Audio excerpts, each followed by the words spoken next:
শুরু করুন মিতা। আমি পেছন থেকেই বলছি, আমার মা খুব সুন্দরী ছিলেন, বয়স খুব কম ছিল, 10-11 বছর হবে। তো মা সংসার ব্যাপারে কিছু বুঝতো না। তো বাবার একটু আমার মার সাথে রাগারাগি ছিল না, দাদাকে খুব ইয়ে করতো যে তুমি কেন আমাকে এত ছোট একটা মেয়ে বিয়ে দিয়েছো যে সংসার ব্যাপারে কিছু বুঝে না।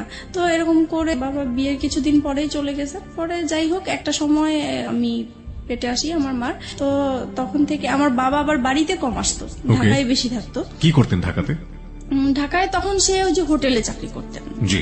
তারপরে আমি হওয়ার পরে আমার বাবাকে খবর দিয়েছেন দেখার জন্য। তো আসছে উনি, আসার পরে আবার চলে গেছেন। তো বাবা বাড়িতে আসা যাওয়ার খুব গ্যাপ ছিল।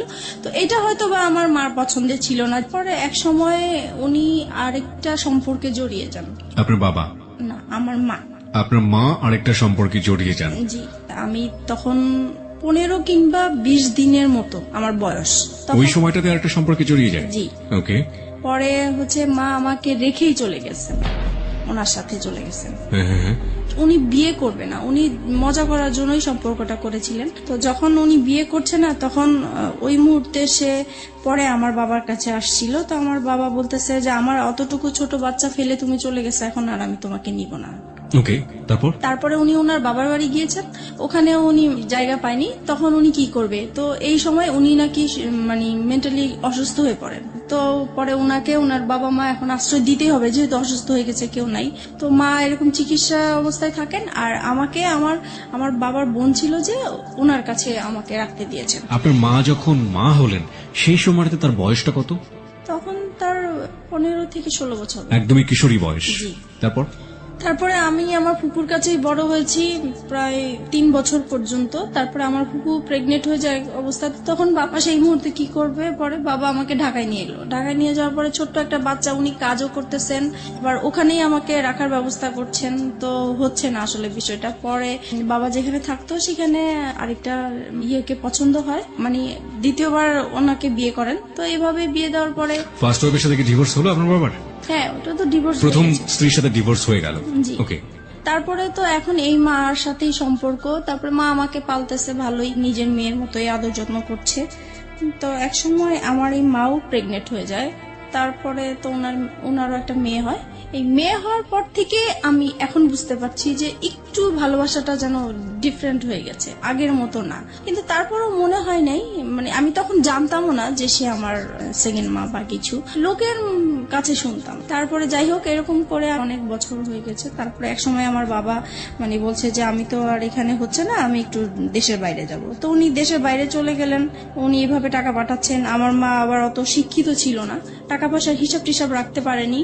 তো বাবার মাঝখানে খুব অসুস্থ হয়ে যায়। অসুস্থ হওয়ার পরে থেকে উনি চলে আসার পরে বাবার ধারণা ছিল যে তার ব্যাংকে হয়তোবা কিছু টাকা আছে যেটা দিয়ে উনি কিছু করতে পারবেন।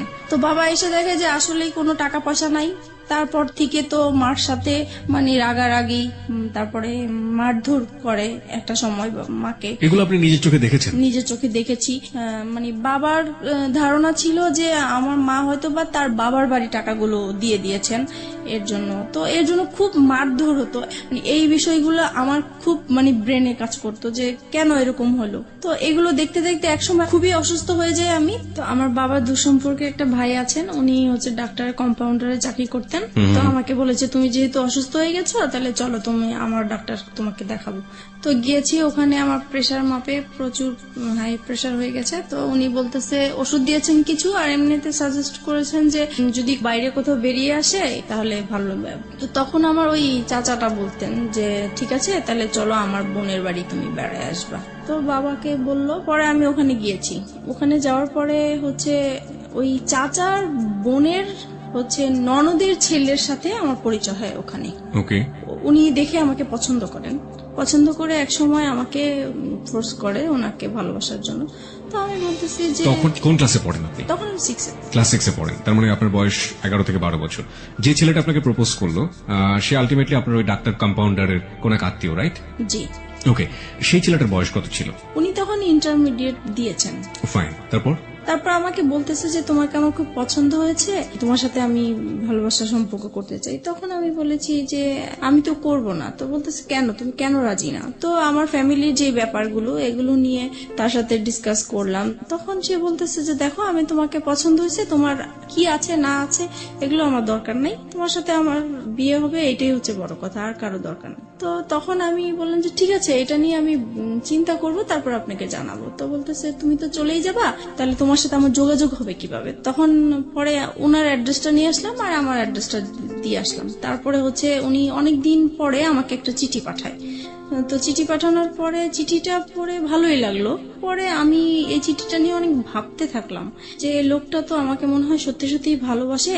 আর যেহেতু আমার এই বাসায় থাকতে ইচ্ছা করে না, বাবা মার ঝগড়াঝাটি, এখন যদি আমি কোথাও চলে যাই এই সংসার থেকে, তাহলে হয়তোবা আমার এই অশান্তিটা হবে না, আমি ভালো থাকবো। ওই কথা চিন্তা করে পরে আমি রাজি হয়ে গেলাম। পরে আমি একটা চিঠি পাঠালাম যে হ্যাঁ আমি রাজি আছি। তো এরকম করে আমাদের প্রায় প্রতি সপ্তাহে 2টার মতো চিঠি আসতো, এরকম দেওয়া নেওয়া হতো।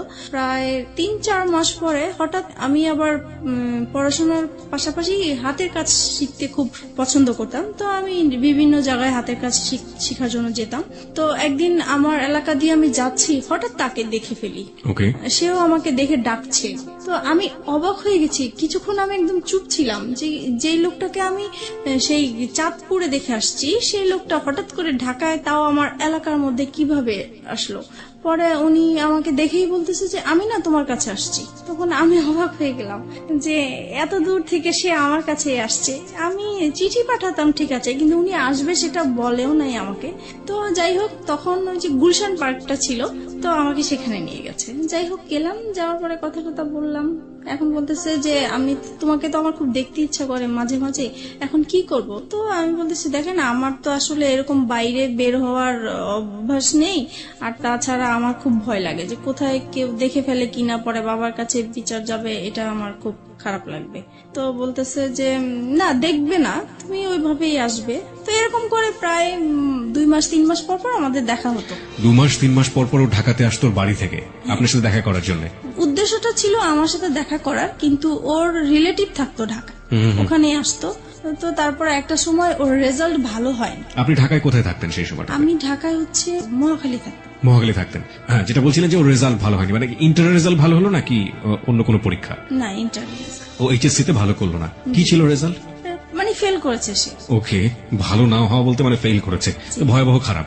ওকে, তো ফেল করেছে। পরে হচ্ছে তার বাবা খুব চাপ দিল। তো বলতেছে যে তুমি বাড়িতে সারাক্ষণ থেকেও যদি পড়াশোনা ভালো না করো, ওদের দোকান ছিল, তো বলতেছে দোকানেও বসবে, দেন পরীক্ষাটাও দিবে। তো এখন তো ঢাকায় পার্মানেন্টলি চলে আসলো, তো আমাদের প্রায় এরকম দেখা হতো। পরে এই বিষয়টা নিয়ে আমি আমার বাবা মাকে জানাই। বাবা মাকে তো জানানো উচিত, মাকে জানাচ্ছি প্রথমে। পরে মা বলতেছে যে করো, যেটা তোমার ভালো মনে হয় সেটাই করো। আমি চাইবো না যে তুমি এমন কিছু করো যে আমাদের এলাকার মধ্যে একটা নাম আছে, আমি চাই না সেইটা আমাদের খারাপ কিছু আসুক। আপনার মা এটা আপনাকে বললো? জি। ওকে, আপনি মাকে কি বলেছিলেন? বলেছিলাম ও আমাকে পছন্দ করে, আমিও ওকে পছন্দ করি। দুজনেই আপনারা দুজনকে পছন্দ করেন। তারপর আমাদের সম্পর্কটা কন্টিনিউ হতে থাকে। তারপরে একটা সময় আমার বাবা খুব ঝগড়াঝাটি করে, আর ওই একই বিষয়কে কেন্দ্র একই করে? বিষয় নিয়ে।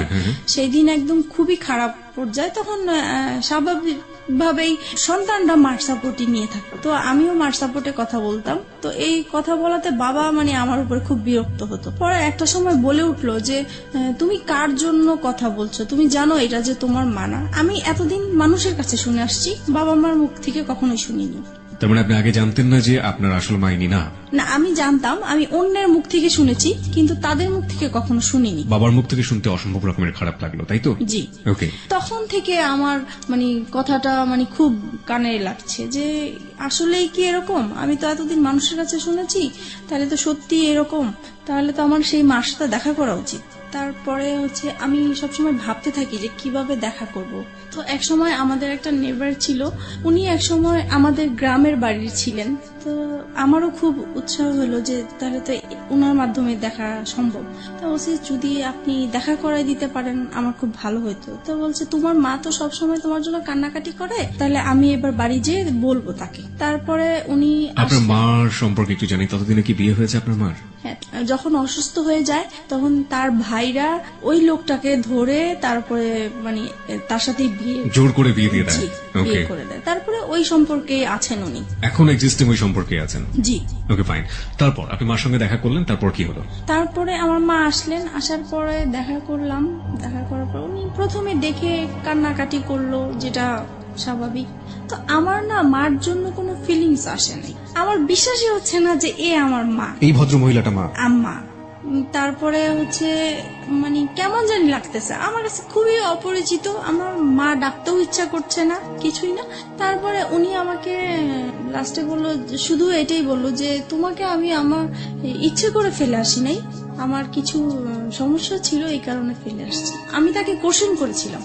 আপনার মাকে আপনি কোশ্চেন করলেন প্রথম দেখাতে, তুমি আমাকে কেন ফেলে এসেছিলে? কেন ফেলে আসছি? তখন আপনার মা এই উত্তরটা দিয়েছে। হ্যাঁ, তখন বলেছে আমি বাধ্য হয়েছিলাম। যে যাই হোক, উনি ওনার মতো বললো, কিন্তু তারপরও আমার মার জন্য আমার কোনো ফিলিংস কাজ করলো না। তারপরে উনি লাস্ট যে কথাটা বলেছেন যে তুমি একবার শুধু আমাকে মা ডাকো।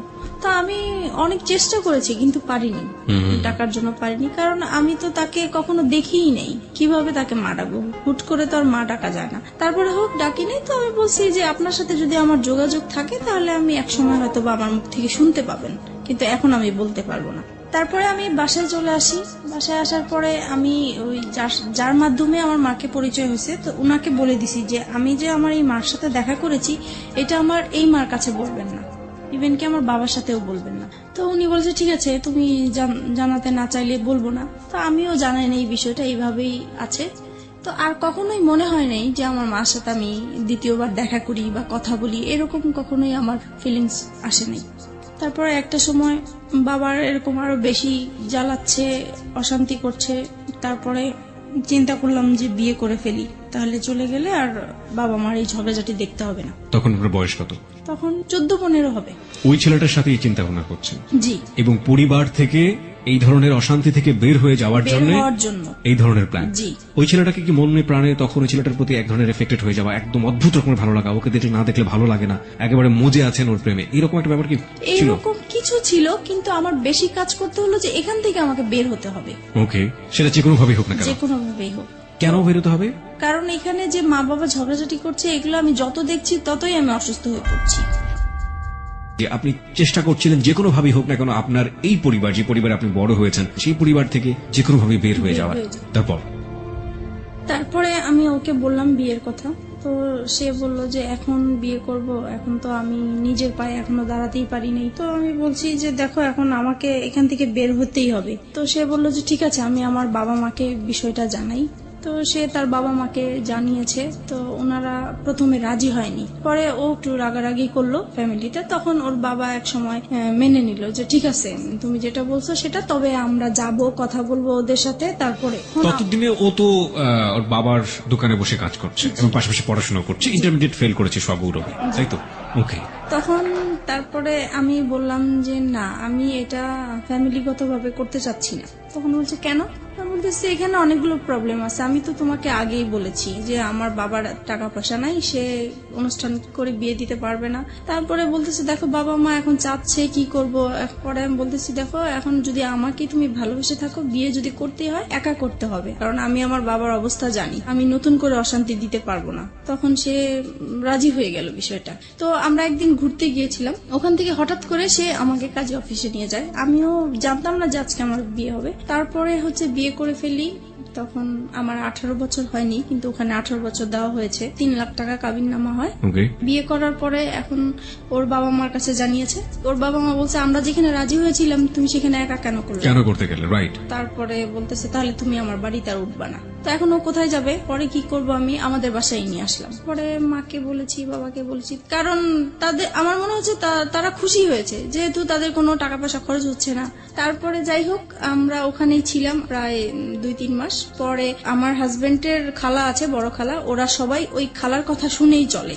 তো ওনাকে জানিয়েছে বিষয়টা। তো উনি ওর বাবাকে যেভাবেই হোক ম্যানেজ করেছে। 2-3 মাস পরে আমাকে মেনে নেওয়া হয়। পরে আমি ওর সাথে চাঁদপুরে চলে গেলাম। আমার শ্বশুর মানে মেনে নিতে হবে দেখেই মেনে নেওয়া, কিন্তু মন থেকে যে মেনে নেওয়া সেটা আসলে হয়নি। ওনাকে সালাম করলে কখনোই সালামের উত্তর নিত না। আচ্ছা, তাছাড়া আমার সাথে কথা বলতো না। তারপরে আমি যদি ভাত বাড়তে যেতাম টেবিলে, উনি কখনোই খেতে আসতো না। আর সারাক্ষণ ওনার ছেলেকে বকা, এমনকি আমার সামনে মারতেও গিয়েছে যে কেন তুমি এরকম মেয়ে বিয়ে করলা। বড় ছেলে নিয়ে সবারই একটা আশা ছিল। তারপর হয়েছে যেটা এখন শাশুড়ি কেমন ব্যবহার করতো, বাকি মেম্বার যারা ছিল তারা কেমন ব্যবহার করতো? মোটামুটি ভালোই ছিল, কিন্তু শাশুড়ি ননদ এরা সবসময় আমাকে ভুল ধরার চেষ্টা করতো। আচ্ছা, তাদের মন পাওয়ার জন্য আমি সবকিছু কাজ করেছি, তারপরেও সব সময় ভুল ধরতেই থাকতো। এক সময় হয়েছে কি, বড় ধরনের একটা ঝগড়া হয়েছে। সেটা হচ্ছে আমার শ্বশুর শাশুড়িরা ওনারা চিটাং গিয়েছে বেড়ানোর জন্য। যেহেতু ঢাকায় বড় হয়েছি, পুকুর দেখে আমার খুব ইচ্ছা হয়েছে যে আমি একটু পুকুরে গোসল করব। ওকে। ওনাদের বাড়ির কেউ আবার পুকুরে গোসল করেন, ওনারা খুব পর্দাশীল মানুষ। ছেলের বউ কেন পুকুরে গোসল করবে, কিন্তু পুকুরটা চারপাশে ঢাকা ছিল। ওকে, তারপরেও মানে পুকুরটা পর্দাসীন পুকুর। জি, তারপরে ওখানে আমি গোসল করেছি। আমার দেবরটা হচ্ছে কি, মানে আমার সাথে এরকম আচরণ করতে মনে হয় যে আমার ভাসুর, সে আমাকে পরিচালনা করবে।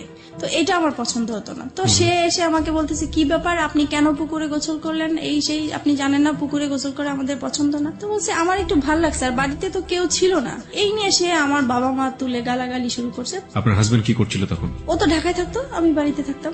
আচ্ছা, তারপরে হচ্ছে গালাগালি করতেছে আমার বাবা মাকে। তখন আমার খুব খারাপ লাগলো যে আমি অন্যায় করছি, আমার বাবা মাকে কেন গালিগালিজ করবা। তখন আমিও তার বাবা মাকে গালাগালি করি। পরে হচ্ছে সে ইমিডিয়েটলি সে আমার শ্বশুর শাশুড়িকে ফোন দিয়েছে। তারা মানে তখনই একদম চিটাগাং থেকে চলে আসছে, আমার বিচার হবে। আমার হাজবেন্ডকেও খবর দিয়ে আনা হয়েছে। তারপরে সেই আসরে কি হলো, সেখানে বলছে যে আমাকে আমার শ্বশুর শাশুড়ির কাছে মাপ চাইতে হবে বাদরে। তা আমি বলছি ঠিক আছে, আমি যদি অন্যায় করে থাকি আমি মাপ চাবো, কিন্তু সে যে আমার বাবা মাকে বকা দিচ্ছে, তাহলে আগে সে আমার বাবা মার কাছ থেকে পা ধরে মাপ চাই আসুক, তারপরে আমি যাবো। বলো হ্যাঁ, বউ হয়ে এত বড় কথা, এতগুলো মুরব্বী মানুষ আমরা বসে আছি। তারপরে আমার হাজবেন্ড এসে বলতেছে মাপ চাও মাপ চাও। আমি বলতেছি না, আমি তো চাইবো না, আগে আমার বাবা মার কাছে মাপ চাই আসুক, তারপরে আমি যাবো। পরে এই কথা বললাম কেন, সে সবার সামনে আমাকে অনেক মারধর করলো। এই সে প্রথম আমার গায়ে হাত তোলে। আমি বিয়ে কতদিন পরে? প্রায় 3-4 মাস পরে। ওকে। পরে সেদিন রাতে আমার প্রচুর রাগ উঠলো। তারপরে আমি করলাম হচ্ছে যে তাকে বললাম রাগের মাথায় যে কালকের মধ্যে যদি আমাকে ঢাকায় নিয়ে না যাও, তাহলে আমার এখানে লাশ দেখবো আমার। তো সে খুব ভয় পেয়ে গেছে। তখন তার বাবা মাকে বলে ঢাকায় নিয়ে আসলো আমার বাবার বাড়িতে। আমি বলছি আর যাবো না। পরে যাই হোক, আমার কথাটাই রইলো, আমি বাবা মার কাছে ছিলাম। এক সময় পরে বাবা আবারও সেই তো ঝগড়াঝাটি আছেই বাবার সংসারে। তখন একদিন আমি খুব রাগ হইলাম বাবার সাথে। তখন বাবা আমাকে বলেছে যে তুমি এখন অন্যের হয়ে গেছো, এখন আর আমাদের কেউ না, তুমি আমাদের সংসারে কিছু বলতে আসবা না। এই সে আরো কিছু বকা দিল আমাকে। পরে বলতেছে, বাবা বলতেছে তুমি কালকের মধ্যে আমার ঘর থেকে বের হয়ে যাবে, আমি কালকে যেন তোমাকে আর দেখতে না চাই। পরে মা বলতেছে যে তোর বাবা তো অনেক রেগে গেছে, তাই কাজ কর, আমি তোকে একটা আলাদা বাসা নিয়ে দেই, ও আসলে পরে ওকে বলবো আমি সবকিছু। তখন আমি আমার মার কাছাকাছি একটা বাসা নিলাম। পরে ও বাড়ি থেকে আসছে হঠাৎ করে, তো মার বাসায় আসছে। এখন দেখতেছে আমি নাই। তো মাকে জিজ্ঞেস করলো কি ব্যাপার, ও কোথায়? তো বলতেছে ও তো আলাদা বাসা নিয়েছে। তখন তো সে খেপে গেল, কেন সে বাসা নিবে? সে তো আমাকে বলেছিল যে তার বাবার বাড়ি অন্তত 2 থেকে 3 বছর থাকবে, তারপরে সে আলাদা কিছু করবে। এখনই সে করলো, আমার তো কিভাবে কি করব আমি। তারপর থেকে মানে আমাদের এতদিন পর্যন্ত মানে ভালোই ছিল, আমাদের সংসার জীবন বলেন, ভালোবাসা সম্পর্ক বলেন, সবকিছুই ভালো ছিল। যে আলাদা বাসা নিলাম, এখন ওর ইনকাম করতে হবে। বাবা মা চাপ দিচ্ছে যে নিজে নিজে বিয়ে করেছো, তারপরে বউকে আবার বাবার বাড়ি রেখে আসছো, তো এটা তো ঠিক হয় নাই। তোমার শ্বশুর বাড়ি থেকে কিছু না পাই, অন্তত বউর সেবাটা তো আমাদের পাওয়া উচিত, তুমি কেন আমাদের বউ সেবা থেকে বঞ্চিত রাখছো? এই তো তার মাথায় একটা প্রেসার আছে। তারপরে এভাবে আমাদের প্রায় 2টা বছর কেটে যায়। বাসার খরচটা কিভাবে আসতো? পরে ও ওর বাবার দোকান থেকে নিয়ে আসতো টাকা পয়সা, প্রতি মাসে মাসে টাকা পয়সাগুলো নিয়ে আসতো? জি। ওকে। এবং এটার জন্য পারিবারিক ভাবে ওকে বিভিন্ন রকমের হ্যাসেল পোহাতে জি হতো? জি। তারপরে আমার বেবি পেটে আসে। তো একটা সময় বুঝতে পারলাম যে আমার বেবি হওয়ার পর থেকে আমার হাজবেন্ডের অ্যাটিটিউড একটু আলাদা হয়ে যাচ্ছে, কি রকম যেন হয়ে যাচ্ছে, খিটখিটে মেজাজ হয়ে যাচ্ছে। তার সব কাজ নিখুঁত হতে হবে এরকম। কি রকম রান্না করলাম, রান্না ভালো হলো না, এটাতে এই লবণ বেশি হলো, হলুদ বেশি হলো, ভাত কেন নরম হলো, এই রকম মানে সামান্য বিষয় নিয়ে মানে ঝগড়াঝাটি হতো আমাদের। মেয়েকে কেন টাইম মতো খাওয়ালাম না। তারপরে একটা সময় যখন এগুলো নিয়ে বাড়তে থাকলো তখন তার আবেগের কথাগুলো আসলো, হ্যাঁ তোমাকে বিয়ে করে আমি কিছুই পাই নাই, আমি অনেক কিছু পেতাম, তোমার যেটা আরো সুন্দর মেয়ে বিয়ে করতে পারতাম, আরো ভালো ফ্যামিলির মেয়ে বিয়ে করতে পারতাম। মানে এইভাবে সে আজে বাজে কথা বলতেই থাকে, বলতেছে আজ পর্যন্ত তো আমার বাবা মাকে তোমরা কোনোদিন ইনভাইট করতে পারো নাই। তখন আমি বলতাম যে এগুলো তো আমি আগে থেকেই তোমাকে বলে ক্লিয়ার করছি। বলেছে তখন তো আমি অন্ধ ছিলাম, আমি এসব বুঝতে পারি নাই, আমার মনে হচ্ছে তুমি আমাকে ব্ল্যাক ম্যাজিক করেছো হয়তোবা। ওই সময়টাতে? জি, ওকে। এরকম কিছু করে আমাকে ফাঁদে ফেলানোর চেষ্টা করেছো, যেহেতু দেখেছো তোমাকে কেউ নিবে না। এভাবেই কাটতে থাকলো সময়। আর সে তখন তো কোনো কাজ করতো না, সারাক্ষণ বাসায় থাকতো। এই জিনিসটা আমার কাছে খুব খারাপ লাগতো যে মানুষের হাজবেন্ডরা কাজ করে, এক সময় বাইরে আসে, বাইরে থেকে বাসায় আসে, আলাদা একটা ফিলিংস কাজ করে। তখন অবশ্য আমি আমার যখন বেবি হবে তখন থেকেই তো আমি বাবা মার কাছেই আছি। পরে এক সময় এটা নিয়ে বাবা মা আমার উপরে রাগ করে যে তুমি এতদিন আমাদের ঝগড়া দেখে তোমরা এরকম করছো, এখন তোমরাও ঝগড়া করতেছো। তখন কি করবো আর। পরে একদিন বাবা প্রচুর ঝগড়া করে মার সাথে। তখন আমি বলতেছি কি যে তুমি এরকম ঝগড়া করো না, তোমার জামাই পাশের রুমে থাকে, খারাপ বলে ঝগড়া করো না, যদি ঝগড়া করতে হয় তাহলে এই বাড়িতে আর আসবে না, তুমি অন্য কোথাও চলে যাও। তো বাবার মাইন্ডে খুব লাগছে যে মেয়ে হয়ে আমাকে এই কথাটা বললো। পরে বাবা আমাদেরকে ছেড়ে চলে গেছে, তো ও আলাদা বাসা নিবে এখন। পরে বলছে আলাদা বাসা নিবা তো তুমি কি করবা, তুমি কোত্থেকে কি চালাবা। তখন বলতেছে যে আমি একটা দোকানপাট নিব, এখন বাবার থেকে আলাদা হয়ে আসছি, দোকানপাট নিব। তো ঠিক আছে চলো। পরে এই আমরা আমার মেয়ে হওয়ার পরে আলাদা বাসা নিই। সংসারে অশান্তির উপর অশান্তি। তারপরে আমার শ্বশুর শাশুড়ি বলে যে তুমি এখনো সময় আছে, ওকে ছেড়ে দাও, এখনো তোমাকে আমরা ভালো জায়গায় বিয়ে দিতে পারবো, এই সেই এগুলো আছে। আর তাছাড়া ও সবসময় কি অন্য মেয়েদের প্রতি একটা আকৃষ্টিত থাকতো, যে কোনো সুন্দর মেয়ে থাকলে বলতো, আমার সামনেই বলতো যে ওর সাথে যদি আমি একদিন করতে পারতাম আমার সার্থক হতো। পরে ঝগড়া হলেই মাঝে মাঝে বলতো যে আমাকে অনেকেই বিয়ের প্রস্তাব দিয়েছে, প্রেমের প্রস্তাব দিয়েছে, আমি তাদেরকে বিয়ে করিনি, আমি অনেক বড় ভুল করেছি, এই সে এগুলো বলতো। এগুলো আমার খুব খারাপ লাগতো, এগুলো নিয়ে আমাদের সংসারে খুব অশান্তি হতো। বিশেষ করে ও বাসায় থাকতো, এই জিনিসটা আমি একদমই পছন্দ করতাম না, ও কোনো কিছু করতো না। পরে এক সময় কি হয়, নতুন একটা মার্কেটে দোকান নিয়েছে, ওইটা মার্কেটটা ভালো করে স্টার্ট হয় নাই, তাই দোকানও ভালো চলে না, তো দোকানটা ছেড়ে দিল শেষ পর্যন্ত। তারপরে যেটা হয়েছে, এক এক করে ও যেটাই হাত দেয় সেটাই লস হয়। এইভাবে ওর বাইরের যেই অশান্তি হলে সেটা ঘরের মধ্যে নিয়ে আসবে। তারপরে সে শেয়ার বাজারে ঢুকলো। তারপরে শেয়ার বাজারও তো খুব অবস্থা খারাপ ছিল, সেটা নিয়ে বাসায় খুব ঝগড়াঝাটি হতো, তার মন খারাপ হতো। যদি বাসায় কিছু লাগতো বলতাম, তখনই সে খেপে যেত। তারপরে বলতো যে তোকে বিয়ে করে আমার ভাগ্যটা খারাপ হয়ে গেছে, আগে তো এরকম খারাপ ছিল না।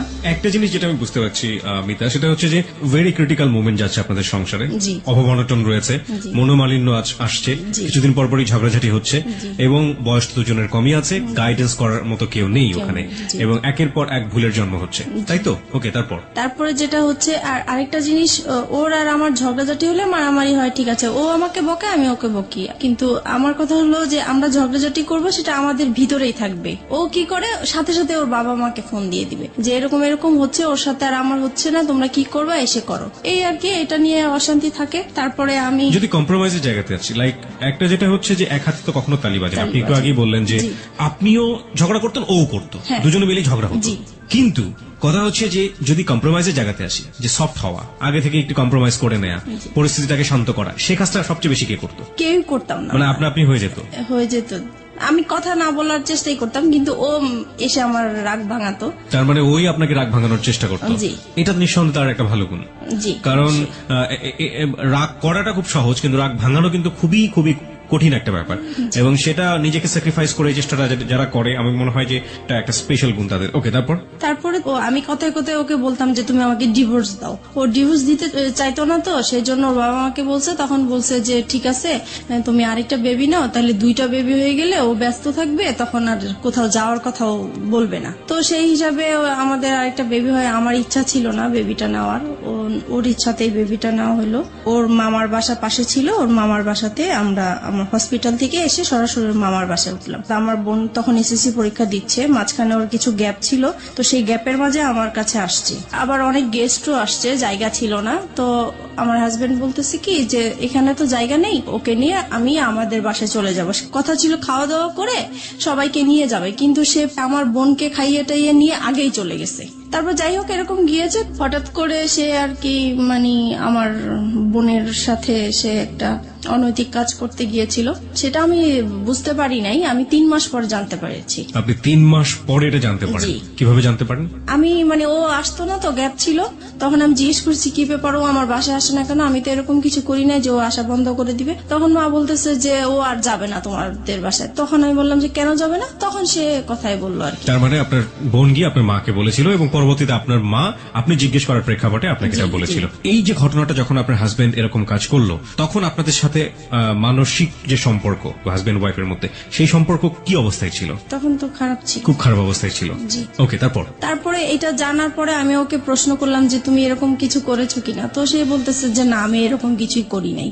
তারপরে সে উল্টা আমাদেরকে বলতেছে যে তোমার মা তোমার বোনের নামে আমি মানহানি মামলা করব, কেন তোমরা আমার নামে এরকম কিছু করেছো? তখন আমি মানে অবাক হয়ে গেলাম যে সে অন্যায়টা করলো, তারপরও স্বীকার করতেছে না। আর আমার মা বোন কখনোই মিথ্যা বলবে না, আর নিজের মান সম্মান নিয়ে তো কখনোই মিথ্যা বলার প্রশ্নই আসে না। তারপর এক সময় আমি আত্মহত্যা করার চেষ্টা করলাম, মানে বাসা থেকে বের হয়ে যাচ্ছি, রাগ হয়ে যে তার সাথে আমি আর থাকবো না, সে এরকম একটা কাজ করতে পারলো। তারপরে আমি যখন বাসা থেকে বের হয়ে যাচ্ছিলাম, তখন সে আমার হাতে পায়ে ধরে মাপ চাইলো, বলতেছে সরি আমার ভুল হয়ে গেছে, আমি আর এরকম কিছু করব না, কিন্তু তুমি কাউকে বলো না, আমার আত্মীয় স্বজন কাউকেই বলবা না তুমি। তারপরে যাই হোক আমি আবারও সংসার এইভাবেই করতে থাকলাম। তো কিন্তু আমি যতই মানে চেষ্টা করতেছি সংসার করার জন্য, যতই অশান্তি হোক না কেন, কিন্তু সে একের পর এক ঝগড়াঝাটি অশান্তি আছে। আমার পরে লাস্টের দিক দিয়ে আর ভাল লাগলো না, প্রচুর মারামারি হতো আমাদের। আপনিও মারতেন? আমিও মারতাম, দুজন মিলে মারামারি করতেন? জি। ওকে। তারপরে এরকম অশান্তি ভাল লাগতো না, মন সবসময় খারাপ থাকতো।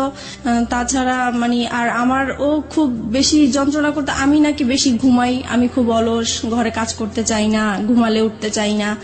তারপরে টিভি দেখি আমি খুব বেশি, আমার খুব বাজে অভ্যাস, আমার জন্য আমার সন্তানরাও নষ্ট হয়ে যাচ্ছে, এগুলো নিয়ে খুব। আপনারা যে মারামারি করতেন আপনাদের ছেলেমেয়েদের সামনেই মারামারি করতেন? হ্যাঁ, সামনেই করতাম। ওরা খুব ভয় পেত, কান্নাকাটি করতো, কিন্তু কিছু করার ছিল না, হয়ে যেত। ফিরে যাচ্ছি মিতার কাছে। মিতা, তারপর কি হলো? পরে এক সময় রোজার ঈদ সামনে আসলো, ঈদের শপিং করা নিয়ে আবার আমাদের খুব ঝগড়া হলো, মাঝখানে মারামারি এইরকমই। আর সে সব সময় ঈদের সময় সে বাড়িতে যায় ঈদ করে, আর আমি বাচ্চাদেরকে নিয়ে ঢাকায় ঈদ করি। আমি বাড়িতে যেতে চাই না, বাচ্চারাও বাড়িতে যেতে চায় না, তাই আমাদের আর যাওয়া হয় না। কিন্তু সে তার বাবা মার সাথে ঈদ করবে, সেজন্য প্রত্যেকটা ঈদই সে তার বাবা মার সাথেই করে। আমরা বেশি দামি দামি জিনিস চাই, আগে কম দামি জিনিস পরেছি, এখন কেন উপরের দিকে নজর আমার, এইভাবে ঝগড়াঝাটি হয়। তারপর সে বাড়িতে চলে যায়। অশান্তির জন্য আমি ভাল লাগতো না দেখে, তাই একটু হাতের কাজ করা শুরু করেছিলাম। তো হাতের কাজের বিজ্ঞপ্তি দিয়েছিলাম, বিজ্ঞপ্তির জন্য আমার মোবাইল নাম্বারটা শো করা হয়েছিল একটা কাগজে, লিফলেট। জি। তারপরে ওগুলা শেখানোর জন্য নাম্বার দিয়েছিলাম। তো আমি ভাবছি ওখান থেকে হয়তোবা ফোন টোন এসছে। তো রিসিভ করেছি, একটা লোক আর কি এরকম দুষ্টামি করতেছে, কথা বলতেছে। তো আমি বলছি আপনি কিসের জন্য ফোন করেছেন? বলতেছে এমনি আমার ভালো লেগেছে তাই ফোন করছি। তো আমি পরে ফোনটা রেখে দিছি, আমি আর কথা বলি নাই। তো উনি প্রায় এরকম 2-3 দিন ফোন দিত। তারপরে এক সময় বলতেছে যে আসলে আমি আপনার সাথে ফ্রেন্ডশিপ করতে চাই। সেই সময় কি আমার তো মন মেজাজ খারাপ ছিল, ভালো লাগতো না। তখন কেন জানি হঠাৎ করে মনে হয়েছে যে সে শুধু ফ্রেন্ডশিপ করতে চায়, কথাই বলতে চায়, তাই কথা বললে সমস্যা কি? সপ্তাহখানিক কথা বলেছি। পরে একদিন সে আমাকে বলতেছে কি যে আপনাকে আমি দেখতে চাই একটু। যাই হোক আমরা রাজি হয়েছি দেখা করার জন্য, দেখা করতে গিয়েছে আমার বাসায়। এক সপ্তাহের মধ্যে আপনি রাজি হয়ে গেলেন? জি। তারপরে দেখা করলাম। পরে সে আমাকে মানে একটা কথা বললো যে আচ্ছা আমরা তো ফ্রেন্ডশিপ আছি, আমরা কি ফ্রেন্ডশিপের বাইরে অন্য কিছু করতে পারি? তো আমি বলছি কিরকম? বলতেছে যা হয় আর কি। তো আমি বুঝতে পারছি উনি খারাপ কিছু ইঙ্গিত দিয়েছে আমাকে। তো আমি বলছি না, এটা আমার পক্ষে সম্ভব না। তারপর এই বলে আমি পরে ওখান থেকে তার সাথে আমার সম্পর্ক শেষ হয়ে গিয়েছে। Fine, let me no one thing, আপনার সম্পর্কে উনি কতটুকু জানতেন? আপনার যে 2 সন্তান হ্যাঁ, আছে? আমি সবই বলেছি, আমাদের কথা এগুলোই হতো, আমার সংসারে কি হয়েছে না হয়েছে, আমার কিভাবে বিয়ে হয়েছে। আপনি সবকিছুই এক সপ্তাহের মধ্যে তাকে শেয়ার করে দিয়েছেন? জি। মানে আমার তো কখনোই ফ্রেন্ড ছিল না, তাই প্রথম তাকে পেয়েছি, ফ্রেন্ডশিপ যেহেতু করে ফেলেছি, সেজন্য আমি আমার কথাগুলো বলেছি, মানে একটু হালকা হওয়ার জন্য বলতে চেয়েছিলাম। Okay fine. এবং এটা জানার পরে সে আপনাকে ফার্স্ট দেখা হতে সে আপনাকে ধরনের একটা অফার করলো? জি। তারপরে আমার কাছে খুব খারাপ লাগলো বিষয়টা, যে আমি তাকে তো সবকিছু আমি তাকে বলেছি, সে কেন আমাকে এই ধরনের প্রস্তাব দিবে। পরে আমি আর তার সাথে কথা বলি নাই। পরে সে ফোন দিত আমাকে, প্রায় আমি রিসিভ করতাম না। পরে অনেক ডিস্টার্ব করতো দেখে পরে একদিন রিসিভ করে বলতেছে আপনি আমাকে আর ফোন দিবেন না, আপনার সাথে আমি আর কথা বলতে চাই না। তো যাই হোক এখানে স্টপ হয়ে গেল। এটা তার খুব মাইন্ডে লাগলো যে আমি তাকে এইভাবে ইগনোর করলাম। তারপরে সে আমার নাম্বারটাই তার ফ্রেন্ডকে দিল। আমি এটা জানতাম না যে তার ফ্রেন্ড। প্রায় 1-2 মাস পরে আমাকে আবার একটা রং নাম্বার থেকে ফোন আসছে। তো এবার ভাবছি যে আর কোনো ফোন ধরবো না, কারণ রং নাম্বারে আসলে সবাই ভালো থাকে না। পরে ওই নাম্বারটা থেকে প্রায় ফোন টোন আসে। তারপরে এত ফোন আসে, নিশ্চয়ই আমার কোনো কাস্টমার হতে পারে বা কিছু, ধরি। তো সেই একই রকম কথাবার্তা বলতেছে, ওনার পরিচয় দিল। তারপরে আমি কথা বলতে শুরু করলাম। পরে বলল যে আসলে আপনি কি চান, আমি ওনাকে জিজ্ঞেস করলাম। তো উনি বলতেছে আসলে আপনার সাথে আমি ফ্রেন্ডশিপ করতে চাই। আমি বলছি যে না, আমি কারোর সাথে ফ্রেন্ডশিপ করবো না, আপনি ভুল জায়গায় ফোন দিয়েছেন। প্রায় 3 মাস পরে উনি আবার ফোন দিয়েছে। তো সেই সময় তো আর আমার নাম্বারটা মনে ছিল না, আমি বুঝতেও পারি নাই যে উনি ফোন দিয়েছেন। তারপরে উনি বলতেছে দেখেন আসলে আমি আপনার কাছে কিছুই চাই না, আমিও নিজে খুব মানসিক অবস্থা খুব খারাপ, তাই আমি চাই আপনার সাথে একটু ফ্রেন্ডশিপ করার জন্য। তো আমি আবারও আমার মনটা জানি কেমন হয়ে গেলাম। তো আমি ভাবলাম ঠিক আছে, দেখি, সবাই তো আর খারাপ হতে পারে না, কথা বলে দেখি। তো এইভাবে ওনার সাথে কথা বলতে বলতে প্রায় 1 সপ্তাহ হয়ে গেছে কথা বলছি। 1 সপ্তাহ পরে ও আবার বাড়ি থেকে চলে আসছে পরে আমি মোবাইলটা অফ করে রাখছি, যে জানি এখন যদি ফোন আসে আমি রিসিভ করলে সমস্যা হবে। তো আমি 2 দিন আমার ফোনটা অফ ছিল। পরে এক সময় ও কাজের জন্য বাইরে যায়, পরে আমি ফোনটা খুলি, খোলার পরে সেই ফোনটা আবার আসে। পরে আমাকে বলতেছে দেখেন আপনি 2 দিন ফোনটা অফ করে রেখেছেন, আমার আসলে খুবই খারাপ লাগতেছে, আমি আপনার প্রেমে পড়ে গেছি, মানে এরকম করে বলতেছে। তো আমার কাছে কেমন জানি বিষয়টা লাগলো। তো আমি আর কিছু বলি নাই। আমি ভাবছি কি হয়তো বা দুষ্টামি করে বলে, অনেকে তো দুষ্টামি করে বলে, সেই রকম হয়তো বা বলে। তারপরে যাই হোক, রাতে আবার ফোন দিয়েছে উনি, এখন তো আপনাকে আমার খুবই দেখতে ইচ্ছা করতেছে, আমার খুবই খারাপ লাগতেছে। তখন আমি বললাম যে দেখেন আমি তো দেখতে সুন্দর না, আর আমাকে দেখলেও আপনার পছন্দ হবে না, আপনি যেহেতু ভার্সিটিতে পড়েন, আপনি খুবই স্মার্ট, আমি আপনার পাশে একদম মানানসই হব না, রাস্তায় দেখলে মানুষ হাসবে। মানে আমি এরকম করে বলতেছি যেন সে মানে আমার দেখার ইচ্ছাটা না জাগে। ওনার নামটা কি ছিল? ওনার নাম রাসেল ছিল। Rasel, okay fine. তারপরে হচ্ছে এখন বলতেছে দেখা করব। তো আমি ভাবলাম যে দেখা করব তো, আর আমার এই বিজনেসের কারণে আমার কাঁচামাল আনার জন্য মার্কেটে যেতে হয়। তো আমি বলতেছি তো ঠিক আছে, আমার তো শুক্রবারে শপিং এ যাব আমি, তখন হয়তোবা সেই ইয়েতে আপনি যদি মার্কেট আসেন তাহলে আমি ওখানেই দেখা করতে পারবো। তো উনি রাজি হয়ে গেল। নির্দিষ্ট জায়গা বললাম, ওখানে উনি গাড়ি নিয়ে দাঁড়িয়েছিল আমার জন্য। তারপর ওনাকে দেখে মানে আমি খুব অবাক হয়ে গেলাম যে অনেক সুন্দর লোকটা। উনি আমাকে দেখে হাসতেছে মিটমিট করে। তো আমি জিজ্ঞেস করলাম আপনি কেন হাসতেছেন? বলতেছেন আপনি তো ফোনে অনেক কিছুই বলছেন, আপনি তো অনেক সুন্দর। তো যাই হোক, এভাবে কথা বলতে বলতে পরে উনি বললো আর কি যে ওনার একটা সম্পর্ক একসাথেই পড়াশোনা করতে একটা মেয়ের সাথে, ওনার সাথে সম্পর্ক নষ্ট হয়ে গিয়েছে, তাই ওনার তারপরে উনি ব্যবসা করতো, যে ওনার ব্যবসায় লস খেয়েছে, সবকিছু মিলিয়ে ওনার খুব অশান্তি, মন ভালো না, তাই সেজন্য একটা ফ্রেন্ড চায়। তো আমার সাথে এই জন্য ফ্রেন্ডশিপ করেছে। প্রত্যেক শুক্রবারই আমরা দেখা করতাম ওনার সাথে। তখন আপনি হাজবেন্ডের সাথে থাকতেন? জি। আপনার হাজবেন্ড এগুলো জানতো? কেউই জানতো না। কন্টিনিউয়াসলি আপনি গোপন করে যাচ্ছেন বিষয়গুলো। আপনার হাজবেন্ড কখনো আপনার মোবাইল চেক করতো? না, কখনোই চেক করতো। আচ্ছা, আপনি যে কথাগুলো বলতেন সেই সময়টা থেকে আপনার সন্তানরা আপনার পাশে থাকতো? না, কারণ ওরা তখন, আমার বড় বেবি তখন স্কুলে পড়তো, আর ছোটটা তো একদমই ছোট ছিল। তারপরে আপনি নীরবে নিভৃতে একা তার সাথে কথা বলতেন। জি। প্রিয় শ্রোতা, গ্রাফটা একটু আবিষ্কার করার চেষ্টা করছি, এবং এটা এমন একটি ঘটনা যেটা সমাজে একেবারেই ঘটে না তা না, হ্যাঁ, এবং একেবারে যে হরহামেশা ঘটে তাও না, ঠিক আছে? বাট সন্দেহের জায়গাগুলো একটু পরিষ্কার করার জন্য আসলে প্রশ্নগুলো করে। আপনার হাজবেন্ড আপনাকে সন্দেহ করতে, আপনি যেটা বলছেন টুকটাক সন্দেহ করার জায়গাটা থেকে, আপনি কখন আপনার হাজবেন্ডকে সন্দেহ করতেন? না, আমি কখনোই করতাম না। কেন করতেন না? কারণ আমি জানি সে এই টাইপের মেয়ে মানুষ, দেখলে সে তাকিয়ে থাকে, সে যাবে, সে মানে এরকম আছে, এর জন্য আমার সন্দেহ হতো না। আপনি কনফার্ম ছিলেন যে সেসব কাজ করে? সে মেয়ে মানুষের প্রতি একটু উইক আছে। একটা জিনিস একটু বলেন আমাকে, প্রতি শুক্রবার তার সাথে আপনি দেখা করতেন, কোথায় দেখা করতেন? এটাও যে আমি মার্কেটে যেতাম, আমি আমার কাজে যেতাম, পাশে উনি থাকতো, এই আর কি। ওনার সাথে একসাথে মিলে শপিং করতেন? জি। How dare you! আপনার হাজবেন্ডের সামনে যদি পড়ে যেতেন কখনো? একবার এরকম হয়েছে, তো উনি খুব সন্দেহ করতো যে প্রায় শুক্রবারে কেন মার্কেটে যায়, আগে তো এত তাড়াতাড়ি মার্কেটে যেত না। আর একটা ঘটনা কি, মানে আমি মার্কেটে যাব এই সময় আমার বিজনেসটাও খুব ভালো চলছিল, সেই উসিলা দিয়ে আমি মার্কেটেও যেতে পারছি।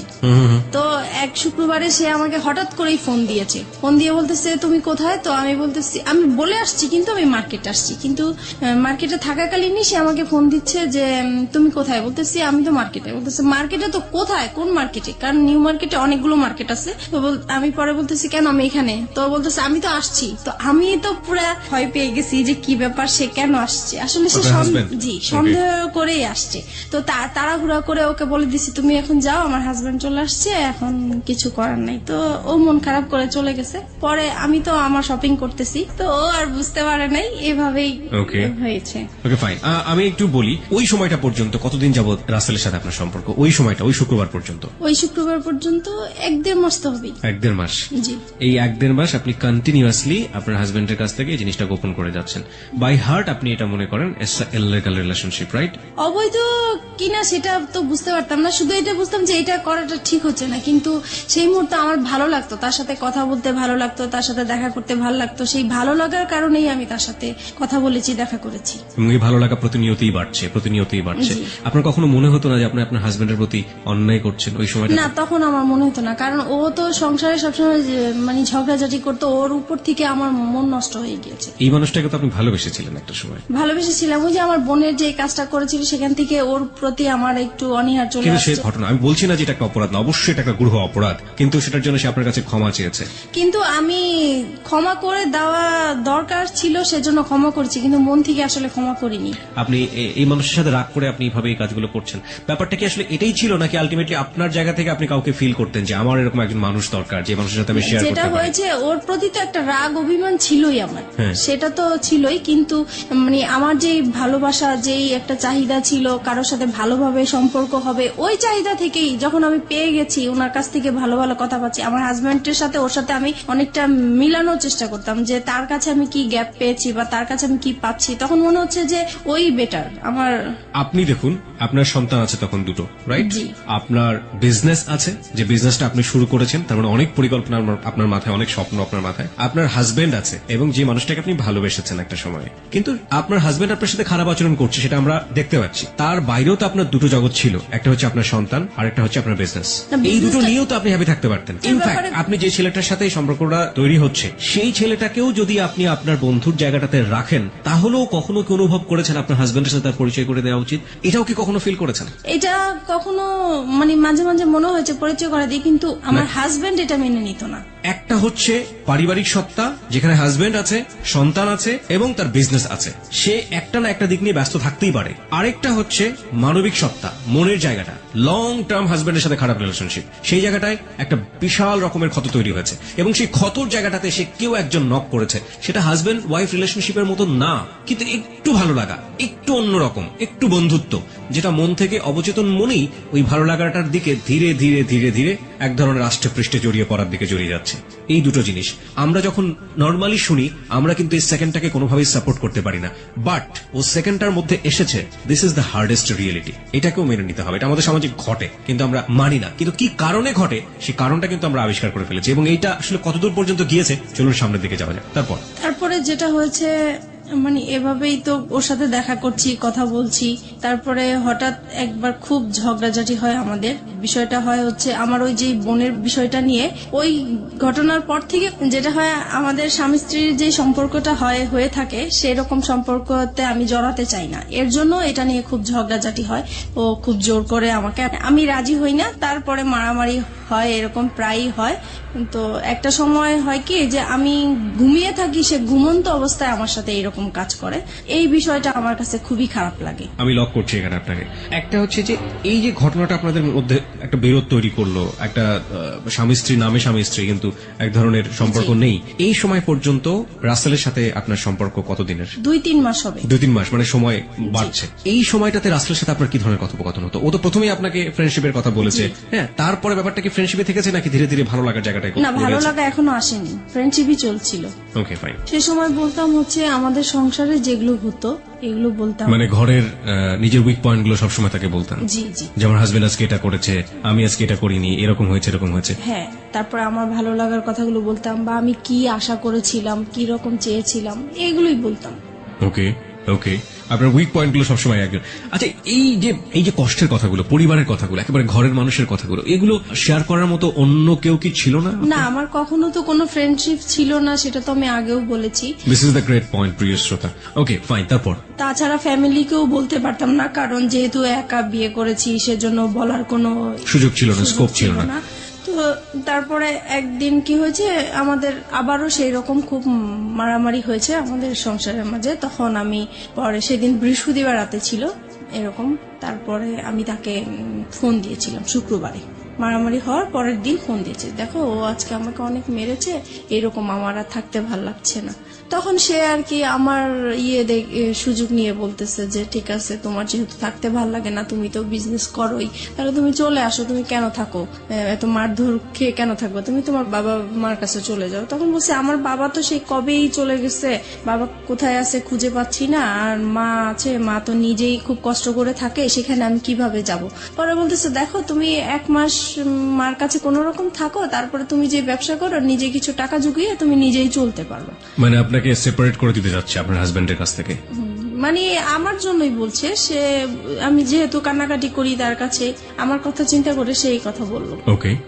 তারপরে আর আমি তো সবসময় এমনিতেও বলি যে ডিভোর্স তাকে দিব বা সে আমাকে দিবে, কিন্তু সে তো রাজি হচ্ছে না ডিভোর্স দেওয়ার জন্য। আমার হাজবেন্ড তো ডিভোর্স দিতে চায় না, আমাকে মারধর করবে, বকাবাদ্য করবে, আবার আমাকে বলবে যে আমার সাথে তার জীবনটা জড়িয়ে নষ্টই হয়ে গেল, কিন্তু সে ডিভোর্স দিবে না।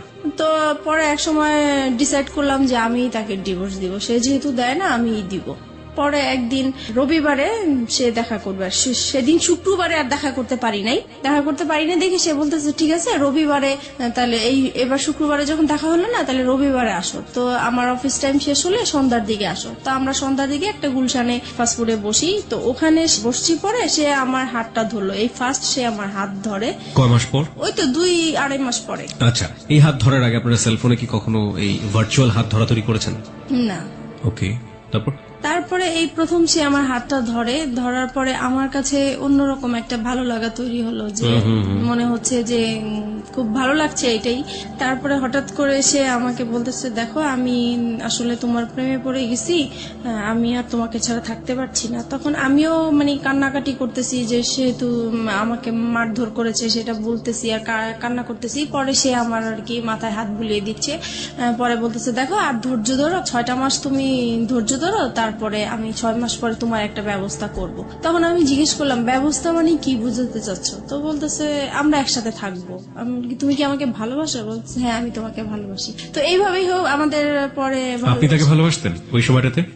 ওই বলার পর থেকে আমি প্রশ্ন করেছি যে আমার তো আসলে বিশ্বাস হচ্ছে না, তুমি আমাকে কিভাবে ভালোবাসো, আমার বিয়ে হয়েছে, বাচ্চা আছে, তোমার মতো আনম্যারিড ছেলে তো আমাকে কখনোই ভালোবাসার কথাই না। তো বলতেছে মানুষের ভালো লাগা তো কত রকমই হতে পারে, এটার তো শেষ নাই, তোমাকে আমার ভালো লাগছে, আমি তোমাকে বিয়ে করব, তবে আমার জন্য তোমাকে 6 মাস অপেক্ষা করতে হবে। তো আমি বলতেছি এত বছর যেহেতু কষ্ট করে আসছি, আমি 6 মাস পর্যন্ত কষ্ট করতে পারবো।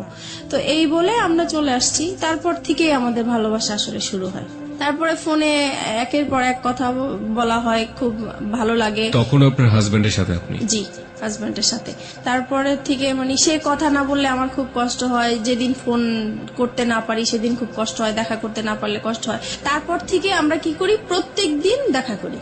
এতদিন তো শুক্রবার ছিল, এখন প্রত্যেক দিন তার অফিস টাইমে যাওয়ার পথে আমার বাসা পড়ে, তো আমি বাসার সামনে দাঁড়িয়ে থাকি, সে চলে যায়, ওইটুকুই দেখা, মানে ওইটা দেখা করলেই মনে হয় যে অনেকটা শান্তি লাগে। ওইটুকু না দেখতে পারলেও খুব খারাপ লাগে, রাতে ঘুম হয় না। তো এভাবেই চলতে থাকে। You fall in love like this?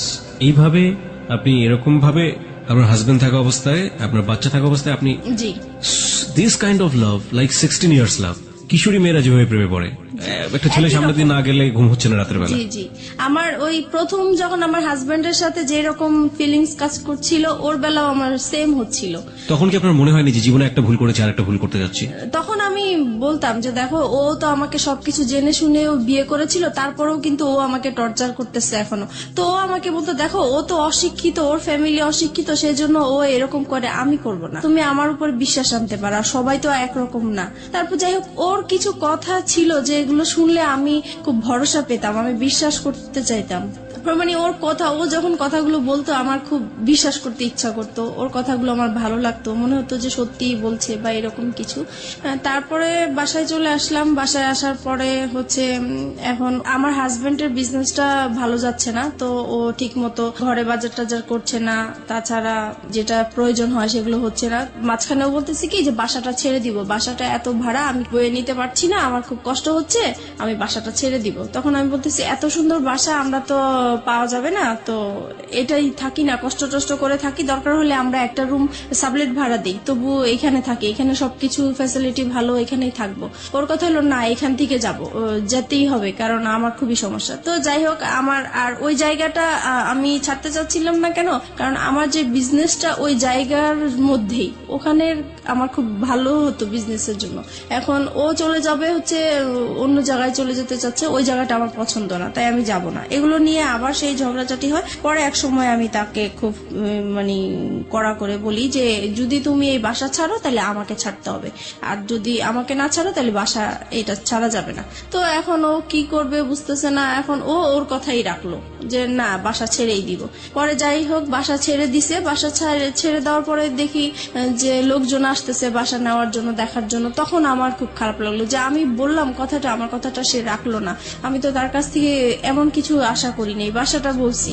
তখন সে বাসাটা ছেড়ে দিছে। পরে আমি তাকে বললাম, দেখো বাসা এখনো সময় আছে, তুমি বাসাটা আবার বাড়িওয়ালার কাছ থেকে সময় নিয়ে নাও, নাহলে কিন্তু আমি সত্যি সত্যি এবার চলে যাবো। সে বলতেছে তুমি চলে গেলে চলে যাও, আমার কোনো সমস্যা নেই, তোমার মতো মেয়ে আমার দরকার নেই। তখন আমি আর কি মানে ডিসাইড করলাম যে না, আমি আসলেই চলে যাবো, এখান থেকে থাকবো না। যেহেতু এখানে আমার একটা বিজনেসের একটা রাস্তা হয়েছে, সেটাই যদি বন্ধ হয়ে যায় তাহলে আমার ওর সাথে থাকার কি দরকার। আমি তো এই বিজনেসটা নিয়েই আসি, কারণ আমার সংসার অশান্তি। আমি বিজনেসটা, আমি এই কাজে ব্যস্ত থাকি, আমার যাও একটু ভালো লাগে, আর তার সাথে ফোনে কথা বলি, দেখা করি, এই আমার ভালো লাগা নতুন সৃষ্টি হয়েছে, এটা কেন নষ্ট হবে। তো এই কারণে আমি পরে ওই বাসাটা আমাদের জানুয়ারি মাসে ছেড়ে দেয়। তারপরে আমি চলে যাব বলে আমার জিনিসপত্র গুছাতে থাকি। তো সেও আমার জিনিসগুলো গুছানোর জন্য হেল্প করে। সে এমনকি আমার জিনিসগুলো মানে একটা ভ্যানে উঠিয়ে আমার বাবা বাড়ির দিকে পৌঁছিয়ে দিচ্ছে। তো আমার কথা হলো, সে যদি আমাকে আটকাই রাখতে চায় তাহলে কেন আমার জিনিসগুলো আলাদা করে দিবে, কেন আমাকে যাওয়ার জন্য সাহায্য করছে? নিশ্চয়ই সেও চায় আমি চলে যাই, সে আমাকে কোনো বাধা দেয় নাই। আমি এইভাবে বাবার বাড়ি চলে আসছি। এখন বাবার বাড়ি মানে মার বাসায় চলে আসছি। এবং মার বাসায় আসাতে এখন সে পরে আমার মার কাছে এসে বলতেছে যে আপনার মেয়েকে আপনি জায়গা দিচ্ছেন, আপনার মেয়ে কিন্তু আমাকে ছেড়ে চলে আসছে, এখন আমি আপনাদের নামে কেস করব, আপনার মেয়ে আমার যত টাকা পয়সা গয়নাগাটি সবকিছু নিয়ে চলে আসছে, আমি আপনাকেও জড়াই দিব আপনি যদি আপনার মেয়েকে জায়গা দেন। এখন মা তো মানে প্রচুর রাগারাগি করতেছে আমার উপরে যে তোমরা নিজেরা কাজ করে এখন আমার উপরে বিপদ ফেলতেছো, এখন এই লোক তো ভালো না, সে যেটা বলে সেটাই করবে, এখন আমি কি করব? আমার তোমার বাবা নাই, তোমার একটা বড় ভাই নাই, আমাদের কোনো গার্ডিয়ান নাই, তাহলে এখন কে দেখবে আমাকে? এখন তুমি আমার বাসায় থাকতে পারবে না। তো এখন থাকতে পারবে না, এখন আমি কোথায় যাব? ওকে ছেড়ে আসছি, এখন আমার যাওয়ার জায়গা নাই, যেহেতু আমাদের কোনো রিলেটিভও নাই। তো কি করব আমি? পরে আমি ওকে ফোন দিলাম, আমি যার সাথে ভালোবাসার সম্পর্ক হয়েছে আমি তাকে ফোন দিয়েছি। ফোন দেওয়ার পরে ওকে বললাম যে দেখো আমার এখন কি করা উচিত, আমি তো বুঝতেছি না, এখন মার বাসায় চলে আসছি, এখন মাও আমাকে রাখতে চাচ্ছে না। তো বলতেছে যে তাহলে তুমি এক কাজ করো, তুমি একটা বাসা নাও। পরে আমি বলতেছি বাসা নিব, তো আমি টাকা কোথায় পাবো, আমি ভাড়া কোত্থেকে দিবে? এই মুহূর্তে তো আমার হাতে কোনো টাকা পয়সাই নেই। পরে বলতেছে ঠিক আছে, সেটা আমি দেখবো, তুমি আগে খোঁজো বাসা। তারপরে আমি হচ্ছে সাবলেটের মধ্যে বাসা খুঁজতে গেলাম ওখানে। তো ওখানে গিয়েছি, সবাই জিজ্ঞেস করে আপনি কি করেন? তো আমি বলেছি যে পড়াশোনা করি, কারণ বিয়ে হয়েছে এগুলো আমি বলি নাই, সবকিছুই লুকিয়ে গিয়েছি। তো বলতেছে যে একা একটা মেয়েকে তো আমরা বাসা ভাড়া দিতে পারি না, হয় হাজবেন্ড। একা কেন নেবেন? কারণ আপনার সঙ্গে তো আপনার সন্তান আছে। সন্তান আপনার হাজবেন্ডের কাছে, সন্তানদেরকে রেখে চলে আসছে আপনার হাজবেন্ডের কাছে আপনার সন্তান। ওকে ফাইন, হ্যাঁ তারপর বলেন। তারপরে যেটা হচ্ছে যে এখন কেউ আমাকে একা বাসা ভাড়া দিতে চাচ্ছে না। তারপরে আমি আবার তাকে ফোন দিই, রাসেলকে ফোন দিচ্ছি যে দেখো আমাকে তো কেউ একা বাসা ভাড়া দিতে চাচ্ছে না। তখন সে বলল যে ঠিক আছে, তাহলে তুমি বলো যে তোমার বিয়ে হয়েছে কিন্তু তোমার হাজবেন্ডের বাড়ি এখনো মেনে নিচ্ছে না, তাই হাজবেন্ড মাঝে মাঝে আসবে, তুমি আপাতত একাই থাকবে। পরে এই কথার ভিত্তিতেই আমি আবার গেলাম, তারপরে একটা বাসা পেয়েও গেছি। তারপরে ওখানে উঠলাম, সবকিছু নিয়ে ওখানে উঠলাম, মাকেও বললাম যে আমি এরকম এরকম জায়গায় বাসা নিয়েছি, কিন্তু বাসাটা চিনাইনি, জাস্ট বলেছি যে এখানে বাসা নিয়েছি। তারপরে যাই হোক মার কাছ থেকে চলে আসছি ওখানে। তারপরে মার প্রতি তো একটু রাগ আছেই যে আমাকে জায়গা দিল না। তারপরে এখন যেহেতু রাসেলকে হাজবেন্ড হিসাবে পরিচয় করিয়ে দিয়েছি আমি ওখানে, আর এতদিন আমরা বাইরে বাইরে ঘুরতাম, তো এখন মনে হয়েছে নিজের কাছে যে এখন যেহেতু নিজেদের বাসা হয়েছে, কেউ এখন আসবে না, কেউ জানবে না, আর সবাই জানে হাজবেন্ড, তাহলে বাসায় আসলে সমস্যা কি? তারপরে আমার এই বাসায় আসা শুরু হলো। রাসেলের? জি, রাসেলের। প্রিয় শ্রোতা, আমরা এই জায়গাটায় ছোট্ট একটা বিরতি নিচ্ছি। ভুল এবং অপ্রিয় সত্যের একেবারে মাঝ নদী, যদি বলি একটা নদী, সেটার মাঝ নদীতে নৌকা ডুবছে, সেরকম একটা জায়গাতে আমরা রয়েছি এই মুহূর্তে। হাজবেন্ড আছে, সন্তান আছে, নিজের ব্যবসা আছে এবং ফ্যামিলি আছে। সবকিছুর পরেও নিজের মনের ক্ষুধা এবং ভালোবাসার জায়গাটাতে, এবং যে ভালোবাসা এথিক্যাল পয়েন্ট অফ ভিউ থেকে পাপ বা অনৈতিক, সেই রকম একটা জায়গাতে জেনে শুনে বুঝে লম্বা একটা সময় ধরে এরকম একটা ভুল, যা একেবারেই মানা যায় না। কিন্তু কথা হচ্ছে, সে তো ভুল করেছে কিংবা অপরাধ করেছে, সে কারণেই সে কিন্তু যাহা বলিব সত্য বলিবতে এসছে।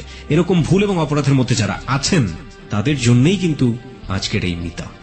প্রিয় শ্রোতা, আমরা ছোট্ট একটা বিরতি নিতে চাই, ঠিক 4 মিনিটের বিজ্ঞাপন বিরতি। এরপরে আমরা আবারও ফিরে আসছি যাহা বলিব সত্য বলিবতে।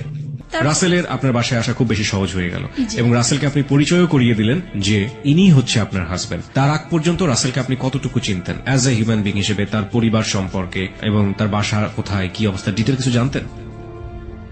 তার বাসা কোথায় সেটা জানতাম, কিন্তু ওনার পরিবারের কারোর সাথেই আমার কখনোই কথা হয় নাই, ইভেন দেখাও হয় নাই। উনি যেই কারণটা দেখাতো যে তোমার বিয়ে হয়েছে, বাচ্চা হয়েছে, এই মুহূর্তে যদি আমি কারোর সাথে পরিচয় করিয়ে দেই, তাহলে আমাদের সম্পর্কটা আর কন্টিনিউ করতে দিবে না, এখানেই স্টপ হয়ে যেতে হবে, তখন তুমিও কষ্ট পাবো, আমিও কষ্ট পাবো, আমরা এইভাবেই লুকিয়ে থাকি, যখন হয়ে যাবে তখন আমরা সবাইকে জানাবো। এবং এগুলো আপনি অন্ধের মতো বিশ্বাস করতেন? জি।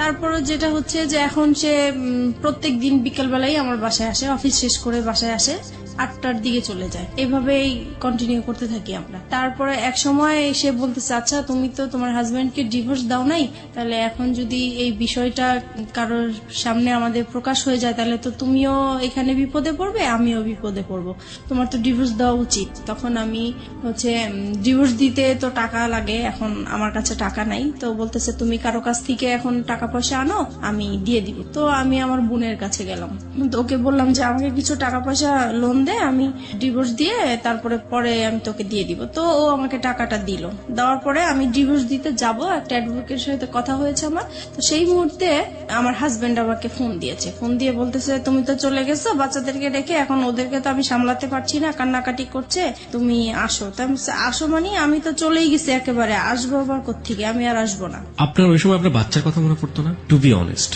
বাচ্চার কথা মনে পড়তো, কষ্ট লাগতো, কিন্তু মনে হতো যে সব সময় যে আমি আগে সেভ হয়ে নেই, তারপরে আমি একটা সময় আমার বেবিদেরকে আমি আমার কাছে নিয়ে আসবো। তারপরে হচ্ছে পরে আমি বলতেছি, ওকে বলছি যে আমি তো তোমাকে ডিভোর্স দিব, আমি আর আসবো না তোমার কাছে। তখন সে আমাকে বলতেছে, দেখো তুমি এতদিন যেহেতু কষ্ট করেছো, আর কটা দিন কষ্ট করো, আমার মেয়েটার তো ফাইনাল এক্সাম, এই এক্সামটা শেষ হোক, তারপরে তুমি আমাকে ডিভোর্স দাও। তো আমি রাজি হয়ে গেছি। রাসেল তারপরে এটা এগ্রি করে নিচ্ছে তার জায়গা থেকে। ইজ ইট প্লেটোনিক লাভ? প্রথম কথা হচ্ছে, লাভ তো ব্লাইন্ড। আপনারা যখন কমিটমেন্টের জায়গাটায় চলে গেছেন যে আপনারা বিয়ে করবেন বা অমুক জায়গায় করবেন, তখন কোনোভাবেই রাসেলের জায়গাটা থেকে এটা আসা কোনোভাবেই সম্ভব ছিল না। রাসেল যেটা পারমিশন দিচ্ছে সেটা হচ্ছে আপনার সাথে আপনার হাজবেন্ডের কিছুটা সময় স্পেন্ড করা। আলটিমেটলি তো এটাই। এটা যদি আপনাকে লাভ করে থাকে, সেটা কিভাবে সম্ভব? ওকে ফাইন, আমি জানি না, বাট আমার কাছ থেকে যেটা মনে হয় ব্যক্তিগত জায়গা থেকে, if it is really love, then এটা সম্ভব ছিল। যাই হোক, কি হয়েছে না হয়েছে আমরা সামনের দিকে একটু যাই, কিন্তু খুব কনফিউজ হয়ে যাচ্ছে। তারপরে যেটা হয় হচ্ছে আমি আসা যাওয়া করতে থাকি আমার হাজবেন্ডের বাসায়। তারপরে এক সময় সে আসলে এটা একটা চালাকি করে আমার সাথে এই কাজটা করেছে। আমার মেয়ের এক্সামের যেই বিষয়টা, আসলে এটা পুরোপুরি তার একটা চালাকি। ওই আমি যেই টাইমটা তার বাসায় আসা যাওয়া করতাম, সে আমাকে ফলো করতো যে আমি আসলে কোত্থেকে আসি, কোথায় যাই। ওকে, এইটা ধরার জন্যই সে এই ইয়েটা করেছে। তো যাই হোক, এক সময় আমি যখন ওই বাসা থেকে চলে যেতাম, তখন সে পিছে পিছে আমার যে এইভাবে সে আসলে জানতে পারে যে শেষ পর্যন্ত আমি কোথায় আছি। তারপরে আরেকদিন ফোন দেয় যে বলতেছে, ওরা তো অনেকদিন ধরে না খেয়ে আছে, আমি তো রান্না বান্না করতে পারছি না, তুমি আজকে এসে একটু রান্না করো, আমাকে এই বলে নিয়ে আসলো। যাই হোক, আমি বাসায় আসলাম, রান্না বান্না করলাম। এখন বলতেছে, আমি তো খুব অসুস্থ, তুমি এক কাজ করো, ওদের এখানে থাকো, আমি ডাক্তার দেখিয়ে তারপরে তুমি আজকে থেকে যাও, কালকে যেও। পরে আমি তো থাকবো না, কোনো মতেই থাকবো না। পরে বলতেছে, না তোমাকে আজকে থাকতেই হবে। তো যাই হোক, আমি সেদিন রাতে ছিলাম। পরে এখানে কি হয়েছে, আমার ফোন থেকে আমার হাজবেন্ডের ফোনে ডাইভার্ট করা হয়, যেটা মানে আমার ফোনে যে কলগুলো আসবে সেটা ও টের পাবে, SMS যেটা আসে সেটা টের পাবে। ও এরকম একটা মানে কাজ করেছে। তো আমার ফোনে কখন ফোন আসে, কখন কি হয় সেটা ও টের পায়, কিন্তু আমি এটা বুঝতে পারিনি এই বিষয়টা। এভাবে আসলে পরে রাসেলের নাম্বার জেনে গেছে ও। ট্র্যাকিং করেছে আপনাকে? জি। তো সেদিন রাতে আমাকে থাকতে বলেছে। তো সেই দিন হচ্ছে ও হসপিটাল থেকে আসছে, আসার পরে আমাকে বলতেছে যে আমার সাথে এখন তোমার ইয়ে করতে হবে, মানে ওকে, সে তার স্বামীর সম্পর্ক হ্যাঁ। অধিকার চেয়েছে। হ্যাঁ। তারপরে আমি বলতেছি যে না, আপনার সাথে তো আমি এটা করব না, কারণ আপনি করে বলা শুরু করেছেন তখন? তখন আপনি করেই বলতাম। তারপরে বলতেছি যে না, আমি তো আপনার সাথে এই কাজ করতে পারবো না। তখন বলছে কেন করতে পারবো না, তুমি এখন পর্যন্ত আমার ওয়াইফ। পরে আমি বলেছি যে না, আমি করব না তো করবোই না। এখন করব না দেখে সে আমাকে প্রচুর মারধর করলো, যে মশা মারে যে ব্যাটগুলো আছে সেই ব্যাট দিয়ে আমাকে পুরো ব্যাটটা ভেঙে ফেলে আমার শরীরের উপরে। পরে আমার নখ উল্টে যায়, আমার শরীর থেকে রক্ত পড়তে থাকে টপ টপ করে, অনেক মারলো। তারপরে আমাকে বলতেছে যে তুই কোথায় কি করিস, কোথায় থাকিস, সবকিছুই আমি জানি। নাও কাম টু দ্য পয়েন্ট। এতদিন তুই আমাকে এই আমার সাথে কোনো শারীরিক সম্পর্ক করিসনি, সেটার কারণটা আমি এখন খুঁজে পাইছি। তোর বাইরেই চাহিদা মিটে আসিস, এখন আমি বুঝতে পারছি। আজকের পর থেকে তুই এই ঘর থেকে কোথাও বের হতে পারবি না, তুই এখানেই থাকবি। আমি তো প্রচুর কান্নাকাটি করতেছি। আমার কান্নাকাটি দেখে আমার বাচ্চারা ভয় পেয়ে গেছে, ওরাও কান্নাকাটি করতেছে। তারপর আমি বলতেছি যে এখন আমাকে যেতে দেন, নাহলে যে কোনো বিপদ হবে। পরে বলতেছে যে না, তোকে আমি যাইতে দিব না, তোকে আমি আটকায় রাখবো। আমার মোবাইল, আমার পার্স সবকিছু লক করে দিয়ে, আমাকে পর্যন্ত লক করে দিয়ে সে কোথায় কোথায় জানি 2 দিন ঘুরে আসলো। আমাকে 2 দিন পর্যন্ত বাসায় লক করে রাখছে। আমি এদিক দিয়ে রাসেলের সাথে যোগাযোগ করতে পারছি না, কারোর সাথে যোগাযোগ করতে পারছি না। পরে 2 দিন পরে আমি বললাম যে আজকে যদি আমাকে বের হইতে না দেন তাহলে যে কোনো বিপদ আপনার হবে। আর আমার মেয়েটা বলতেছে বাবা বাবা মাকে যেতে দাও, আর মাকে মেরো না, মাকে যেতে দাও, মা যেখানে ভালো লাগে মা সেখানেই চলে যাক, তুমি মাকে আর মেরো না। তো আমার মেয়ের কথা শুনে সে আমাকে ছেড়ে দিল। তারপরে আমার মোবাইল, আমার পার্স দিল, আমি চলে আসলাম। চলে আসছি, এই ফাঁকে সে কি করেছে, এই যে 2টা দিন সে যে বাইরে ছিল, সেই 2টা দিন হচ্ছে যে আমি যেই বাসায় ছিলাম সেই বাসায় এসে সে সবকিছু দেখিয়েছে। আমার বাচ্চা আছে, আমার বিয়ে হয়েছে, তার সাথে সবকিছু তাদেরকে দেখিয়ে বলছে যে সে এখন পরকীয়া করে এই লোকটার সাথে এখন থাকতেছে, আপনারা যদি আমাকে হেল্প করেন তাহলে আমি তাদেরকে একসাথে ধরতে চাই। তো আমার যে বাসায় আমি ভাড়া নিয়েছি সেই বাড়িওয়ালার ওই এলাকার কিছু বকাটে ছেলেদেরকে হাতে করেছে। তারপরে হচ্ছে আমি বলতেছে যে ও যখনই আপনার বাসায় আসবে সাথে সাথে আমাকে ফোন দিবেন, আমি চলে আসব। পরে আমি তো বাসায় যাওয়ার পরে সাথে সাথে রাসেলকে ফোন দিলাম যে তাহলে তুমি আসো বিকালে, এসে আমাকে ডিভোর্সের টাকাটা দাও, আমি ওকে ডিভোর্স দিব। তো ও পরে বিকালবেলা আসছে। এই সময় আমার বাড়িওয়ালা কি করছে, আমার হাজবেন্ডকে ফোন দিয়ে দিছে। পরে আমার হাজবেন্ড তো 2 বাচ্চাকে নিয়ে ক্যামেরা নিয়ে চলে আসছে, আমাদের ছবি তুলবে, পেপারে দিবে, এই সেই। তারপরে এই লোকজন আসলো, হুড় করে আমার বাসায় আসলো। আমি তো পুরো ভয় পেয়ে গেছি। আমি তো তাকে দেখে অবাক যে সে কিভাবে আমার বাসা চিনলো, কিভাবে আসলো। পরে আমাদের 2 জনের মোবাইল ছিল, মোবাইলটা সে হাতে করে নিয়ে গেল, মোবাইল দিল না। তারপরে রাসেলকে সে মারধর করলো। তারপরে বাড়িওয়ালা ছিল, বাড়িওয়ালারা মারধর করলো রাসেলকে, দেন আমাকেও মারধর করলো। পরে আমার মেয়েটা কান্নাকাটি শুরু করলো যে না, আমার মাকে মেরো না, আমার মাকে মেরো না। পরে আমাকে মারা বন্ধ করছে। রাসেল কি বলছিল? পরে রাসেলকে জিজ্ঞেস করতেছে তুমি কি একে ভালোবাসো? পরে রাসেল সেই মুহূর্তে বলতেছে হ্যাঁ, আমি ওকে ভালোবাসি। তো বলতেছে যে তুমি জানো না যে ওর হাজবেন্ড আছে, বাচ্চা আছে? পরে রাসেল বললো যে না, আমি তো জানি না তার হাজবেন্ড আছে, বাচ্চা আছে, আমি জানি না। এটা কেমন করে হয়? তুমি তার সাথে হাজবেন্ডের মতো ছিলা, তুমি তার দেখেও তো মানুষ বুঝতে পারে যে তার বিয়ে হয়েছে কিনা, বাচ্চা হচ্ছে কিনা। পরে বললো যে হ্যাঁ আমি দেখেছি। তখন বলে এই তো তুমি 2 রকম কথা বলতেছো। পরে বলছে যে যাই হোক হয়েছে, আমি এখন ভালোবাসছি, এখন তুমি কি করতে চাও? পরে বলতেছে যে আমি কিছুই করতে চাই না। এখন ওই আমাদের বাড়িওয়ালার লোকেরা বলতেছে তাইলে তোমার সাথে ওর কি বিয়ে হয়েছে? এখন আমি বলতেছি হ্যাঁ আমাদের বিয়ে হয়েছে। কাদের বিয়ে হয়েছে? আপনার এবং রাসেলের? কারণ আমি এখান থেকে বাঁচার জন্য বলতে চাইছি। আপনি বললেন যে রাসেলের সাথে আপনার বিয়ে হয়ে গেছে, মানে আপনারা এক একজন এক এক রকমের কথা বলতেছেন, দিক বিদিক হারা যাকে বলে। তারপর মানে ওই মুহূর্তে কি বলবো, কি বললে বাঁচতে পারবো এটা আসলে বুঝতে পারছি না। এবং সবকিছু হচ্ছে আপনার ছেলে মেয়েদের সামনে। জি। আপনার মেয়ের বয়স কত তখন? তখন আমার মেয়ের বয়স 9 বছর। কোন ক্লাসে পড়ে? তখন সে KG 1-এ পড়ে। ও তো মোটামুটি বোঝে তাহলে কি হচ্ছে। এবং আপনার ছেলে? আমার ছেলে তখন 2.5 বছরের। তারপরে হচ্ছে রাসেলকে জিজ্ঞেস করতেছে তোমরা কি বিয়ে করেছো? পরে আমি বলছি যে হ্যাঁ আমরা বিয়ে করেছি। তো বলছে বিয়ে করেছো তো কাগজপত্র দেখাও। তো বলছে কাগজপত্র তার সাথে নিয়ে ঘুরি না, কাগজপত্র অন্য জায়গায় আছে, আমরা পরে দেখাতে পারবো। পরে বলতেছে না এখনই দেখাইতে হবে। তো বলছে এখন তো দেখানো সম্ভব না। পরে বললো যে তুমি তোমার হাজবেন্ডকে ডিভোর্স দিছো? আমি বলছি না ডিভোর্স দেই নাই। পরে তাহলে এটা কেমন বিয়ে? ডিভোর্স দাও নাই বিয়ে? এটা তো বিয়ে হয় নাই আসলে। পরে যাই হোক এইভাবে মানে তর্ক বিতর্ক হতেই থাকে। পরে আমার হাজবেন্ড আবার এই দিক দিয়ে কি করেছে, আমার বোন আমার মাকে ফোন দিয়ে জানিয়েছে যে আপনার মেয়ে অ্যাক্সিডেন্ট করেছে, সে মারাই গেছে, এই কথা বলেছে। না তো আমার মা বোন তো আসবে না, এরকম ঝামেলার মধ্যে কখনোই আসবে না। তো এটা তো মারা গেছে শুনে মানে তারাও খুব অস্থির হয়েছিল। তারপরে তারা আসছে, এসে দেখে তো এই কাহিনী। পরে তো আমার বোন ওখানে সবার সামনে বোনের জামাই অপমান করলো যে তুমি এই টাইপের হতে পারবা, আমার বড় বোন হয়ে এরকম একটা কাজ করলা কখনোই ভাবতে পারি নাই। তারপরে আমার বোনের জামাই যেটা মানে বুদ্ধি করলো যে এখন এখান থেকে বাঁচাতে হবে, এখন কিভাবে বাঁচানো যায়। তো বলছে যে এখন আমরা বিচার করব, হয় দুইজনকে পুলিশে দিব আর নয়তো বিয়ে দিয়ে দিব। এখন রাসেল বলতেছে না আমি ওকে বিয়ে করব না।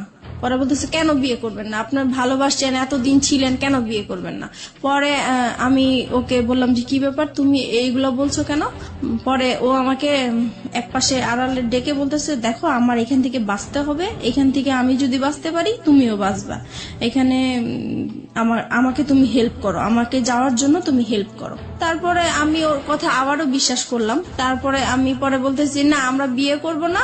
এখন পরে বলতেছি তাহলে আপনি কি করতে চান? আপনি কি আপনার হাজবেন্ডের কাছে ফিরে যেতে চান? আমি বলছি না আমি ওকে বিয়েও করব না, আমি হাজবেন্ডের কাছে ফিরে যাব না। পরে তাহলে কোথায় যাবেন? পরে বলছি কোথায় যাবো সেটা আমার ব্যাপার। যাই হোক এইভাবে পরে আমার ছোট বোনের জামাই বলতেছে আচ্ছা আপনারা ওকে কি করবেন করেন, আমি আমার বোনকে নিয়ে যাই, যেহেতু আমি গার্ডিয়ান না, তার মা আছে, তার মা অসুস্থ হয়ে গেছে আসতে পারছে না, আমরা যাই বিচার করি না কেন আমরা বিচার করব। এইভাবে পরে রাসেলকে নাকি ওরা আড়াল করে, রাসেলকে আবার একটা রুমে ওরা লক করে রাখছে। তারপর কিছুক্ষণ পরে রাসেলকে বলতেছে তোমার অ্যাড্রেস লিখো, তোমার ফোন নাম্বার লিখো, তোমার মা বাবাকে ডাক দাও, তারা আসুক, তারপরে তারা ছুটায় নিয়ে যাক। এখন রাসেলকে অ্যাড্রেস লিখতে বলছে, রাসেল অ্যাড্রেস লিখছে। তো এখন ওরা আবার চালাকি করে বলতেছে কি যে অ্যাড্রেস একবার লিখছে ওকে আরেকবার লিখতে দেন, মানে পরের বারও কি ঠিক লিখে কিনা বা ভুল লিখে কিনা এটার জন্য। পরের বারও দেখে যে একই রকম অ্যাড্রেস লিখছে। যাই হোক তারপরে রাসেলকে একটা রুমে লক করে রাখছে। ওই আমাদের বাড়িওয়ালাটা কি করছে, ওই রুমটাতে যে রাসেলের সাথে কি যেন ফিস করে কথা বলার পরে রাসেলকে ছেড়ে দিল। পরে মানে বাড়িওয়ালাটা এসে বলতেছে যে না আসলে ছেলের কোনো দোষ নাই, ছেলে খুব ভালোই ছিল, ছেলেকে ছেড়ে দেন। পরে রাসেলকে ছেড়ে দিল। ছেড়ে দেওয়ার পরে আস্তে আস্তে পরে বাড়িওয়ালা আমার মাথায় আবার হাত টাত বুলিয়ে বলতেছে যাও মা তুমি চলে যাও, এইভাবে তুমি বাচ্চাদেরকে ছেড়ে আসছো, তোমার লাইফ তো চলেই গেছে, এখন বাচ্চাদের জীবন, বাচ্চাদের দিকে তাকিয়ে হলেও তুমি এরকম স্বামীর সংসার করতেই হবে তোমার। পরে যাই হোক আমার বোনের জামাই আমাকে নিয়ে আসলো, বাচ্চা দুইটা ওর বাবার সাথে চলে গেল আর রাসেল তো আগেই বের হয়ে গেল। তারপরে আমি আমার মার বাসায় চলে আসলাম। এখন মার বাসায় আসার পরে আমি রাসেলকে ফোন দিলাম, পরপরই আমি রাসেলকে ফোন দিলাম যে দেখো তুমি এরকম কেন করলা, ওখানে তুমি আমাকে চিনোই না, এই না সেই না। তখন সে মানে খুব রাগী হয়ে আমাকে বলতেছে যে দেখো আমি তোমার সাথে এতদিন সম্পর্ক করছি, আমি তোমাকে সত্যিই ভালোবাসছিলাম, কিন্তু তোমার জন্য আমি এত বড় অপমান হবো আমি কখনোই কল্পনা করতে পারি নাই।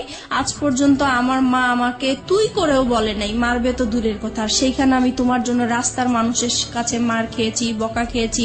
আমি আর তোমার সাথে কোনো রকমই সম্পর্ক করব না, তুমি তোমার মতো চলো, আমি আমার মতো চলি। তো আমি বলছি দেখো এখন তোমার জন্য আমি রাস্তায় বের হয়েছি, আজকে আমার ঘর ছাড়লাম, সন্তান ছাড়লাম, তাহলে এখন আমি কোথায় যাব? বলতেছি তুমি কোথায় যাবা, কি করবে, একান্তই তোমার ব্যাপার, আমি আর তোমার সাথে নাই। আপনি এগেইন এই সেন্টেন্সটা রিপিট করেন, আপনি কি বললেন? তোমার জন্য? বলতেছি তোমার জন্য আমি ঘর ছাড়লাম, সংসার ছাড়লাম, সন্তানদেরকে ছেড়ে তোমার আশায় আমি রাস্তায় বের হলাম, এখন তুমি বলতেছো যে তুমি আমাকে চিনো না, আমার দায়িত্ব নিবা না, তাহলে আমি এখন কোথায় যাব? আমরা এই সেন্টেন্সটা এখানে দুইবার বলেছি প্রিয় শ্রোতা। This is a very important sentence of this কি বলা যেতে পারে, রিভিল অফ ট্রুথ।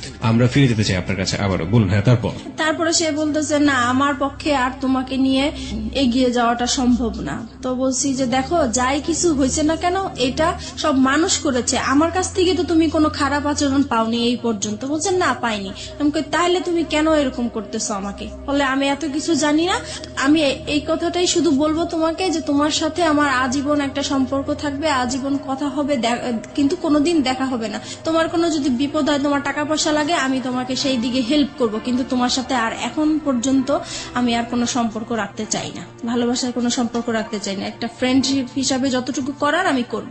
তারপরে যাই হোক, সেই ফোনটা রেখে দিল, আমি আর তাকে ফোন টোন দেই নাই। আমার মন খুব খারাপ। এইদিকে মা আমাকে প্রচুর গালাগালি করতেছে, আমার ছোট বোন আমাকে গালাগালি করতেছে, আমার খুবই খারাপ লাগতেছে। শুধু মনে হচ্ছে যে আমার এখন মরে যাওয়াই উচিত, এছাড়া আর কিছু করা উচিত না। কিন্তু কি আর করবো বুঝতেছি না। একদিন পরে আমি তাকে আবার ফোন দেই, রাসেলকে ফোন দেই, খুব কান্নাকাটি করে আমি তাকে বলতেছি, দেখো যেভাবেই হোক তুমি আমাকে ভুল বুঝো না, তুমি এখন আমি কি করবো, আমি তোমাকে ছাড়া বাঁচবো না, তোমাকে এত ভালোবেসে ফেলছি, আমি তোমাকে ভুলতেও পারছি না, ভোলা সম্ভব না, আমি এখন কি করব, তুমি একটা উপায় আমাকে দাও, তুমি যেভাবেই হোক তুমি একটা কিছু করো। আর বলতেছে না, আমি আর কোনো মতেই তোমার সাথে সম্পর্ক কন্টিনিউ করতে চাই না। অনেক বুঝিয়েছি, সে কোনোভাবেই কিছু করবে না। যাই হোক, আমি পরে কি করব, বাসায় এইভাবে আসি। মা আমাকে বলতেছে যে তুমি এখন আমার ঘর থেকে বের হয়ে যাও, তোমার মতো মেয়ে আমার দরকার নাই। যেখানে আমাদের এই এলাকার মধ্যে কোনোদিন কেউ একটা খারাপ কথা বলতে পারে নাই, আজকে তোমার জন্য এলাকা তোমার হাজবেন্ড যখন আইসা বলছে যে তুমি মারা গেছো, আমি রাস্তায় ছিলাম, সেই রাস্তার মধ্যে আমি অজ্ঞান হয়ে পড়ে গেছি, সেখানে মানুষজন জিজ্ঞেস করছে কেন এরকম হয়েছে, সবাই জেনে গেছে, এখন আমি এই মুখ আমি কিভাবে দেখাবো, তোমার জন্য আজকে আমি এত অপমান হলাম, আমি তোমার মতো মেয়ে আমার দরকার নাই, এরকম বললো। পরে এখন আমি ভাবছি কি মার রাগ উঠেছে, হয়তো বা রাগ কমে গেলে পরে ঠিক হয়ে যাবে, কিন্তু না, একদিন দুদিন হয়ে গেল, সে আমার সাথে কোনো কথাও বলে না, আমি খেয়েছি কিনা সেটাও জিজ্ঞেস করে না। পরে আমার কাছে খুবই খারাপ লাগলো। পরের দিন সকালবেলা সে কি করলো, আমার যত জিনিসপত্র আছে সবই সে ঘর থেকে বের করে দিল। এখন আমাকেও বলতেছে যে এখন বের হয়ে যাওয়ার জন্য। পরে শেষ মুহূর্তে আমি আবার রাসেলকে ফোন দিলাম যে দেখো, আমি তো মার বাসায় আশ্রয় নিলাম, এখন মাও আমাকে বের করে দিচ্ছে, এখন আমি কি করব? বলে তুমি কি করবে এটা তোমার ব্যাপার, তুমি আজকের পর থেকে আমাকে আর ফোন দিবা না। তারপরে এইভাবে এখন আমি কি করব, পরে শেষ পর্যন্ত আমি আমার হাজবেন্ডকে ফোন দিলাম। এখন চিন্তা করলাম যে আমার তো আর কোথাও যাওয়ার জায়গা নাই, এখন আমার সেইখানে ছাড়া আর কোথাও যাওয়ার জায়গা নাই, কি করব এখন? পরে ওকে ফোন দিলাম, ও বলতেছে যে তুমি এখন কি করতে চাও? এখন বলছি যে আমি আপনার সংসারে ফিরে যেতে চাই। বলছে যে ঠিক আছে তাহলে আসো, তোমার জন্য তো আমার রাস্তা সবসময় খোলা। তখন আমি বলছি যে একটা শর্ত আছে। বলতেছি কি শর্ত? আমি বলছি কি আপনার সাথে আমি মানে যাব, আবার নতুন করে সংসার করব, ঠিক আছে, কিন্তু আমি আপনার সাথে কোনো স্বামী স্ত্রী সম্পর্ক রাখতে পারবো না। পরে বলছি এটা কেমন কথা, মানে হাজবেন্ড ওয়াইফ থাকবো, সবাই জানবে, অথচ তোমার আর আমার মাঝে স্বামী স্ত্রী কোনো সম্পর্কই থাকবে না, এটা তো হবে না। পরে আমি বলছি না, এটা যদি মেনে নেন তাহলে আমি আপনার সংসারে ফিরে যাবো, নাহলে যাবো না। পরে সে বললো যে ঠিক আছে আমি রাজি। এখন সে হুট করে রাজি হয়ে গেল। যাই হোক, আমি যে উকিলের কাছে গিয়েছিলাম ডিভোর্সের জন্য, সেখানে যে আবার ক্যান্সেল করলাম, দুইজনে গেলাম, পরামর্শ নিলাম। উকিল বলল যে তোমরা ভালো হয়ে চলো, যে কোনো বিপদ হলে আমাকে আবার ফোন দিও। এত কিছুর পরও আপনার হাজবেন্ড আপনাকে মানলো, মেনে নিল।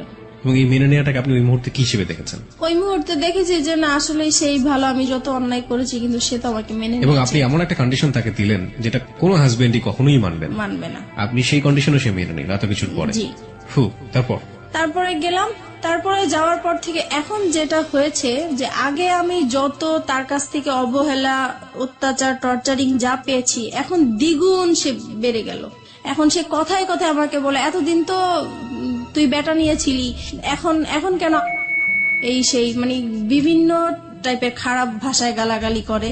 তারপরে খুব মারধর, আবারও সেই রকম মারধর। আমার মেয়েটা তখন তো বড় হয়ে গেছে, আমি আমার বাচ্চাদেরকে নিয়ে আলাদা ঘুমাই, সে আলাদা রুমে ঘুমায়। তো সেই মুহূর্তে আমার বাচ্চাদের সামনে এসে সে আমাকে খুব জোর জবরদস্ত করে, সে আমাকে খুব মারধর করে। আবারও সেই আগের মতো মারামারি। রুম কয়টা ছিল আপনাদের? একটাই রুম? না, আমাদের রুম ছিল 4টা। বাসা যে বাসায় ভাড়া থাকতেন সে বাসায় 4টা রুম? আপনাদের পার্সোনাল রুম কয়টা টোটাল? আমাদের পার্সোনাল রুম তো একটাই, মানে ওই রুমের মধ্যেই বাচ্চা কাচ্চা এবং আপনারা থাকতেন? না, আমি আমার বাচ্চাদেরকে নিয়ে থাকতাম আর ও আলাদা রুমে থাকতো। তার মানে 2টা রুম ছিল আপনাদের? জি। তাহলে এই যে এই কাজগুলো যখন হয় বা এরকম যখন, তখন বাচ্চা কাচ্চাদের সামনে মারধর কেন করবে, বা বাচ্চা কাচ্চাদের সামনেই কেন এই ডিমান্ড গুলো আসবে? সে মানে আমাকে বলতো তার রুমে যাওয়ার জন্য, আমি যেতাম না, তাই তখন আপনার রুমে চলে আসতো? আমার রুমে চলে আসতো। তারপরে যেটা হয়েছে, মানে এরকম জোর করতো। একটা সময় আমার বাচ্চারা জাগনা থাকতো, তারপরেও সে জোর জবরদস্ত করতো। আমি তাকে এত বলতাম যে দেখেন আমার বাচ্চাগুলো আছে, ওরা তো বুঝতেছে, কেন আপনি ওদের সামনে এরকম করতেছেন? বলতেছে তুই তো খারাপ হয়ে গেছিস, তুই যে খারাপ এটা ওরা জানার দরকার আছে, ওদের বোঝার দরকার আছে, সেই জন্য এরকম করি। তারপরে থেকে কি হতো, আমি রাতে আর ঘুমাতাম না, আমি সারা রাত জেগে থাকতাম। আমার সারাক্ষণ ভয় করতো যে সে কখন আসে, কখন মারধর করে, তাই ঘুমাতাম না। এক সময় সে আমার বালিশ বালিশ, আমার কাঁথা এগুলো নিয়ে যেত যেন আমি ঘুমাতে না পারতাম। সে মানে ফ্যান বন্ধ করে রাখতো, লাইট জ্বালায় আপনি এরকম রাখতো। ক্রেজি কেন হয়ে গেলেন? আপনি স্বামী হিসেবে তাকে মানছেন, স্বামীর অধিকার তাকে দিচ্ছেন না কেন? কারণ দিচ্ছি না, আমার শুধু এটা মনে হচ্ছে যে তার জন্যই আমি আমার রাসেলকে হারালাম। সেই মুহূর্তে রাসেলকে মানে ভুলতে পারছি না। রাসেলের জন্য আমার খুব কষ্ট হচ্ছে, যেখানে প্রত্যেক দিন আমি রাসেলের সাথে দেখা হয়, একদিন দেখা না হলে আমার খুব কষ্ট হয়। সেই মুহূর্তে তার সাথে আমার কথা হচ্ছে না, দেখা হচ্ছে না, আর সে মানে রাসেল আমার সাথে এরকম বিহেভ করলো একমাত্র তার জন্যই।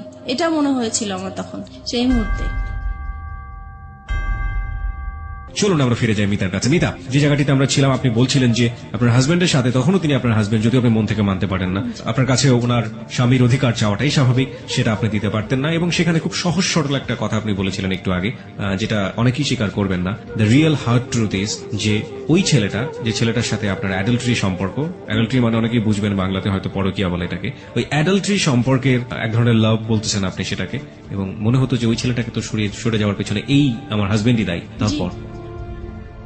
তারপর হচ্ছে এরকম জোরাজোরি করতে থাকে। একদিন আমি বলেছিলাম যে আসলে আমার মনটা তো খুব খারাপ, আমার শারীরিক অবস্থা খারাপ, মানসিক অবস্থা খারাপ, এর জন্য হচ্ছে না, আমি একটু সুস্থ হয়ে নেই। তো বলতেছে তো কি করা উচিত? তো আমি বলতেছি তাহলে আমার একটু ডাক্তারের কাছে যাওয়া উচিত, মানসিক ডাক্তারের কাছে যাওয়া উচিত। তো সে বললো ঠিক আছে তাহলে যাও তুমি। পরে আমি পিজি হসপিটালে যাই, ওখানে দেখাই একজন বিশেষজ্ঞকে। তারপরে সব কথাই উনাকে বললাম, উনি আমাকে প্রেসক্রিপশন করে দিল, আমাকে নিতে বললো। আমি ওই হসপিটালে গিয়েছিলাম, তো ওখানে জ্যামের জন্য আমি কিছু সময় আর কি ব্যয় হয়েছে আমার, তো আসতে দেরি হচ্ছিল। আমাকে ফোনের উপরে ফোন করে যাচ্ছে, ফোনের উপর ফোন করে যাচ্ছে। তো আমি বলতেছি আমি তো জ্যামে পড়ে আছি, এজন্য আসতে দেরি হয়েছে। পরে যাই হোক বাসায় আসলাম, আসার পরে সে কি করলো, আমাকে টেনে নিয়ে অন্য একটা তার রুমে নিয়ে গেল, নিয়ে যে আমার মানে কাপড় চোপড় যা আছে সব খুলে আমাকে চেক করতে লাগলো। তো আমি বললাম কি ব্যাপার, আপনি এরকম করছেন কেন? বলতেছে তুই এত দেরি করলি কেন, নিশ্চয়ই তুই কারোর সাথে কিছু করে আসছিস, সেটাই আমি চেক করছি। তখন এইভাবে আর কি পরে আরো অশান্তি, সেই দিন আমাকে খুব মারধর করলো। পরে আমি চিন্তা করলাম যে না আমি আর থাকবো না, কিন্তু থাকবো না তো কোথায় যাব বুঝতেছি না। পরে সেদিন রাতে আবার সে কোথায় জানি ছিল, বাসায় আসা নেই। পরে সেদিন রাতে আমি আবার মনে হলো যে আমি একটু রাসেলকে ফোন দিই, একটু ট্রাই করে দেখি। পরে আমার কাছে একটা ফোন ছিল, আমি লুকিয়ে রাখছিলাম ওইটা। আমার তো এমনিতে ফোন টোন সব নিয়ে গেছে, তারপরে যেটা ছিল সেটা আমি লুকিয়ে রাখছি। ওইটা বের করে আমার আলাদা একটা সিম ছিল, ওইটা দিয়ে আমি রাসেলকে ফোন দিয়েছি। পরে ফোন দেওয়ার পরে রাসেল কি করলো, মানে খুব কান্নাকাটি, মানে কান্না কান্না কণ্ঠে সে আমার সাথে কথা বললো, আর আমি তো কান্না করতেছি। পরে আমি বলতেছি যে কি ব্যাপার, কেমন আছো? তো সে বলতেছে যে আমি তো ভালো নাই, তোমাকে ছাড়া আমি কিভাবে ভালো থাকবো। তো এটা শুনে আমার আরো বেশি কান্না বলে, কারণ তার প্রতি এখনো আমার ভালোবাসা আছে। তো আমি বলছি কি ব্যাপার, তুমি এরকম কথা বলছো কেন? তোমার জন্যই তো আজকে আমি এখানে চলে আসছি, তুমি কেন এই ধরনের কথা বলতেছো? বলে যে আমি তো তখন বুঝতে পারি নাই তুমি চলে গেলে আমার এতটা কষ্ট হবে, আমি আসলেই খুব কষ্টে আছি। তো বলছি দেখো আমিও তো কষ্টে আছি, আগে যেরকম যন্ত্রণা করতো তার চাইতে এখন আরো বেশি বেড়ে গেছে, তাই আমি থাকতে পারছি না। পরে বলতেছে তাহলে তুমি এক কাজ করো, তুমি আর একটা মাস থাকো, একটা মাস পরে আমি তোমাকে যে কোনো একটা কিছু করব। তো আমি বলছি দেখো আমার কাছে আমি যদি একটা মাস থাকি তাহলে আমার এখানে লাশ বের হবে, আমি আর থাকবো না, ও যেভাবে আমাকে টর্চার করতেছে। পরে বলতেছে তাহলে তুমি কি করতে চাও? এখন আমি বলছি কি দেখো আমি ওকে আজকেই বের হয়ে যেতে চাই, বের হয়ে ওকে আমি একটা ডিভোর্স দিয়ে দিব সাথে সাথেই। তারপরে আমি কারো কাছে ধরো এক মাস, তুমি যেহেতু সময় নিতে চাচ্ছ, এক মাস আমি কোথাও আশ্রয় নিব, তারপরে তুমি যেটা করবে আমি সেটাই প্রস্তুত থাকবো। পরে বলতেছে যে ঠিক আছে তাহলে তুমি যেটাই করো ভেবে চিন্তে করো। পরে আমি কি করলাম, পরে আমি এখন বের হয়ে যাব। পরের দিন চিন্তা করছি, কাপড় চোপড় নিয়েছি, মানে পরেছি। এখন সে আমার পার্টস আর মোবাইল তো আটকে রাখছে, আমি তো নাম্বার কারোর সাথে যোগাযোগ করবো বা কিছু সেই রকম কোনো ব্যবস্থা নাই। পরে আমি বলতেছি আমার পার্টস দেন, আমি একটু বাইরে যাব। সে বলে বাইরে কোথায়? আমি বাইরে আমার একটু কাজ আছে, আমি যাব। সে আমাকে যেতেই দিবে না। পরে এটা নিয়ে অনেক মারধর হইলো। তারপরে বিকাল দিকে বলতেছে কি যে আচ্ছা ঠিক আছে আপনার পার্টস আপনার মোবাইল আমি সবই দিব, কিন্তু এখানে হচ্ছে আমার কথা শুনতে হবে। আমি কি কালকে আমরা আমার মেয়েটা যখন বাইরে যেতে চাচ্ছে তাহলে কালকে আমরা ঘুরতে যাই, তারপরে আপনি যা বলবেন তাই আমি শুনবো। তো বলছে ঠিক আছে তাহলে আমার মোবাইল আমার পার্টস আমার কাছে দিয়ে দিতে হবে। বলছে ঠিক আছে দিয়ে দিব। পরে আমি এই সেদিন শুক্রবার ছিল, স্কুল বন্ধ ছিল, তো সেই ফাঁকে আমরা ঘুরতে বের হয়েছি। আর আমার উদ্দেশ্য ছিল যে আমি কোন রকম ঘর থেকে বের হতে পারলেই হয়েছে, এই পরে আমি ওদের সাথে এর জন্য রাজি হয়েছি যাওয়ার জন্য। পরে আমি যখন বাইরে বের হলাম, বের হওয়ার পরে কিছু দূর আসার পরে আমি বলতেছি আপনারা আপনাদের মতো যান, আমি আমার মতো যাই। সে তো এই খেপে গেছে, কি ব্যাপার, মানে কি বলতে চাচ্ছ? আমি বলছি আমি আর আপনাদের সাথে যাব না। কোথায় যাবো? আমি আমার মতো যাব। কোথায় যাব? আমি যেখানে যাই আমি আপনার সাথে আর যাবো না, আপনার সাথে থাকবো না। এই বলার পরে সে রাস্তা, তো তখন জুম্মাবার ছিল, শুক্রবার, সবাই নামাজ পড়ে আসতেছে। এই সময় আমাকে রাস্তার মধ্যে অনেক মারধর করলো। আর রাস্তার মানুষ নামাজ পড়তেছে, পড়ে যাচ্ছে, সবাইকে আমি মানে এত কান্নাকাটি করে বললাম যে আমাকে একটু হেল্প করেন, কেউ আমার দিকে মানে সাহায্যের হাত বাড়িয়ে দিল না। সবাই শুধু বললো যে আপনারা স্বামী স্ত্রী ঝগড়া করছেন, বাসায় যে করেন, এটা বাহিরে নিয়ে আসেন না, মানুষ খারাপ বলছে। কিন্তু আমি যে বাসায় কতটা অত্যাচার হচ্ছি সেটা তো মানুষ বুঝতেছে না। আমি বলার চেষ্টা করতেছি, কেউ আমাকে মানে হেল্প করতে চাচ্ছে না। যাই হোক, তারপরে পরে আমি বললাম যে ঠিক আছে, আমি আসলে যাচ্ছি আমার অ্যাডভোকেটের কাছে, আমাকে যেতে দেন। পরে সে বলল যে ঠিক আছে আমিও যাবো। আমি বলছি, তো চলেন যাই। পরে রাজি হলো, পরে রিক্সা নিল, আমরা রিক্সার মধ্যে উঠলাম। পরে রাস্তায় যে সার্জন থাকে, আমি হঠাৎ করে সার্জনকে দেখে রিক্সা থেকে নেমে গেলাম। পরে আমি সার্জনকে বললাম যে আপনি আমাকে একটু হেল্প করতে পারেন? তো বলে কি বিষয়? আমি বলছি আমার হাজবেন্ড ওয়াইফের একটু ঝগড়া চলছে, আমি আসলে ওর সংসার করতে চাচ্ছি না, কিন্তু আমাকে ঘর থেকে বের হতে দিচ্ছে না, আমাকে ডিভোর্সও দিতে দিচ্ছে না। পরে বলছে যে এটা তো আসলে ফ্যামিলি সমস্যা, এটা তো আমরা কিছু করতে পারি না। আমি বলছি না, আমি আসলে ওর সাথে কোনো মতেই যাব না, আপনি যে কোনো আমাকে একটা হেল্প করেন। পরে ওনারা সেটা হচ্ছে রামপুরা থানার এরিয়াতে, তখন সে থানায় ফোন দিয়েছে। পরে থানা থেকে গাড়ি আসছে, পরে আমাকে নিয়ে গেছে থানায়। পরে থানায় যাওয়ার পরে আমার বাচ্চারাও আমার সাথে ছিল। যখন থানায় গিয়েছি তখন ওই পুলিশরা জিজ্ঞেস করতেছে কি ব্যাপার, আপনার সমস্যা কি? তারপর আমি সবকিছু খুলে বললাম। এখানে একটা জিনিস আমি মিস করে গেছি, যেদিন বৃহস্পতিবার দিন রাতে সে যখন আমার সাথে মানে রাতে এসছিল জন্য, তখন আর কি আমি দেখে সে পরে আমার রুম থেকে চলে গেছে। চলে যাওয়ার কিছুক্ষণ পরে যখন আমি ঘুমায় পড়ছি, তখন সে কি করছে, ওই যে মশলা বাটে পাটা পুতা যেটা বলা হয়, ওইটা নিয়ে আসছে, আমার মাথায় বাড়ি দিয়ে আমাকে মেরে ফেলবে। পুতা দিয়ে মেরে ফেলতে চাইছিল, সেটা আমার মেয়ের জন্য আমি বেঁচে গেছি। তারপরে শুক্রবারে আমি ডিসাইড করলাম যে এখানে আর আমি থাকবো না, যেহেতু আমার জীবনের ঝুঁকি হয়ে যাচ্ছে। তারপর সেই ঘটনাগুলোই আমি থানাতে বললাম। তারপরে উনারা বলল যে আমরা শিওর আপনারা আর 1 মাস 2 মাস পরে আবার মিলে যাবেন। আমি এরকম কেস অনেক দেখেছি, কিন্তু আপনারা উনার নামে মামলা করা বা জিডি করা এটা ঠিক হবে না, আপনারা মিলে যান। ওনারা অনেক বোঝাচ্ছে আমাকে মিলে যাওয়ার জন্য, কিন্তু ওনাদের জায়গা থেকে এটা হ্যাঁ, পারফেক্ট। তারপরে ওনারা জিডি লিখবেও না, বলতেছে না আমরা লিখবো না। পরে যাই হোক অনেক কিছু বললাম আমি, তারপরে লিখলো, জিডিটা লিখলো। লেখার পরে পরে আমাকে বলতেছে যে আপনি এখন কোথায় যাবেন? আমি এখন আমার একটা দুঃসম্পর্কে বোন আছে, ওনার বাড়িতে যাব, ওখান থেকে যেয়ে আমি তাকে ডিভোর্স দিব। বলছি যে ঠিক আছে, আপনি যখন থাকবেন না তাহলে তো আর জোর করার কিছু নেই, আপনি চলে যান। আমি বলছি যে দেখেন, আমি এখন যদি চলে যাই, সে আমার পিছে পিছে যাবে, রাস্তায় একটা সিন ক্রিয়েট করবে, আপনারা আমি যাওয়া পর্যন্ত ওনাকে আটকে রাখেন। তো বলছে ঠিক আছে আমরা করতেছি। পরে ওকে আটকে রাখছে, আমি চলে আসছি, আমার একটা দুঃসম্পর্কের বোনের বাসায় চলে আসছি। আসার পরে ওদের কাছ থেকে 2-3 দিন মানে শুক্রবার শনিবার হচ্ছে মানে সরকারি অফিস বন্ধ থাকে, আদালত বন্ধ থাকে, তাই আমি ওকে ডিভোর্স দিতে পারি নাই। রবিবারে আমি ওকে ডিভোর্স দিয়ে দিয়েছি। ওকে, তারপর ডিভোর্স দেওয়ার পরে আমি পরে রাসেলকে জানিয়েছি যে দেখো আমি ওকে ডিভোর্স দিয়েছি, আমি চলে আসছি। পরে বলছে ঠিক আছে, তাহলে তুমি এখন কি করতে চাও? তুমি যদি এখন ঢাকায় থাকো তাহলে তো তোমাকে ধরে নিয়ে আবার, আর ডিভোর্সের বিষয়টা আমাকে উকিল বলেছে যে 3 মাসের মধ্যে যদি আপনাদের আবার মিল হয়ে যায় তাহলে এই ডিভোর্সটা ক্যান্সেল হয়ে যাবে, আর 3 মাসের পরে যদি কিছু হয় তাহলে ডিভোর্সটা সম্পূর্ণ হবে। তাই এখন চিন্তা করতেছি যে 3 মাস আমাকে অন্তত ওর কাছ থেকে দূরে থাকতে হবে, কি করা যায় এখন। পরে আমি রাসেলকে বললাম যে দেখো আমি তো আমার এরকম আপন মার সাথে একবার দেখা করেছিলাম, সে বলেছে যে কোনো সময় যদি আমার কাছে আসতে চাও, তুমি একটা অ্যাড্রেস দিয়েছিল, সেই অ্যাড্রেসটা আমার মনে আছে, আমি কি ওইখানে যাবো? তো বলছে ঠিক আছে যাও, আর তোমার মার সাথেও দেখা করে আসো, ভালোই হবে বিষয়টা।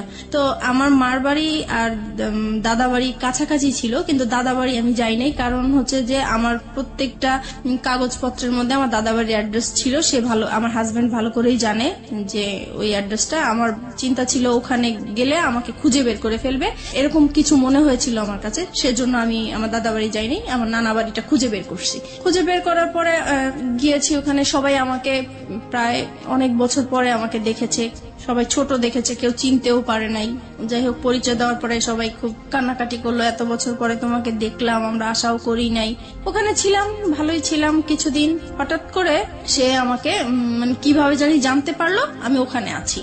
তারপরে সে আমার নানা বাড়িতে আমাকে খুঁজতে গেল। পরে মানে আপনার হাজবেন্ডের নাম কি ছিল? আমার হাজবেন্ড নাম জামান ছিল। জামান, মানে জামানই খোঁজটা পেল, রাইট? ওকে, তারপর? তারপরে সে আমার মামা বাড়ি গেল, যাওয়ার পরে ওখানে যে আর গ্রাম সাইডটা হচ্ছে এরকম যে মেয়েরা স্বামী ছেড়ে অন্য কোথাও চলে যাবে, এটা খুবই একটা খারাপ চোখে দেখে এবং বাতাসের আগে কথা ছড়ায়, জি। Right. So we know the situation, ultimately কি হলো? আলটিমেটলি সে ওখানে যে আমার মামাকে বললো যে আমি অন্য একটা ছেলে হাত ধরে চলে আসছি, এই সেই পুরো ডিটেল কাহিনী যেটা বললো, দ্য রিয়েল স্টোরিটাই বলেছে সে হ্যাঁ, ওখানে। হ্যাঁ। তার তার তার ফরে গিয়েছে ব্যাপারটা, কারণ পৃথিবীর কেউ এটা বিলিভ করবে না, এবং মেয়েটার যে আসলে কোনো কারণ থাকতে পারে ওখানে যাওয়ার, সেটাও সে কেউ মানতে চাইবে না, যেমন ভাবে মানতে চাচ্ছে না ফেসবুকের অসংখ্য শ্রোতা। ওই তো হ্যাঁ। গ্রামের সবাই আর কি আমাকে খারাপই বলছে। তারপরে আমার মামা শুধু একটাই বললো যে দেখো, তুমি যদি কোনো না কোনো ভাবে অশান্তি যদি নাই করে থাকো, তাহলে সে এত বছর পরে 2টা বাচ্চা ফেলে কেন বের হবে? বুঝলাম তার অপরাধ আছে। আচ্ছা যাই হোক, তুমি যদি তোমার মা বাবাকে এখানে আমাদের কাছে নিয়ে আসতে পারো আর আমাদের কাছে সরি বলবা, আর এরকম কখনোই এরকম কিছু হবে না যদি বলো, তাহলে আমি তোমার কাছে উঠাই দিব। The big point and the question is, শান্তির জন্য সে রাসেলের হাত ধরেছে। শান্তি কি সে শেষ পর্যন্ত পেয়েছে? আমরা অনুষ্ঠানের শেষের দিকে চলে আসছি ধীরে ধীরে।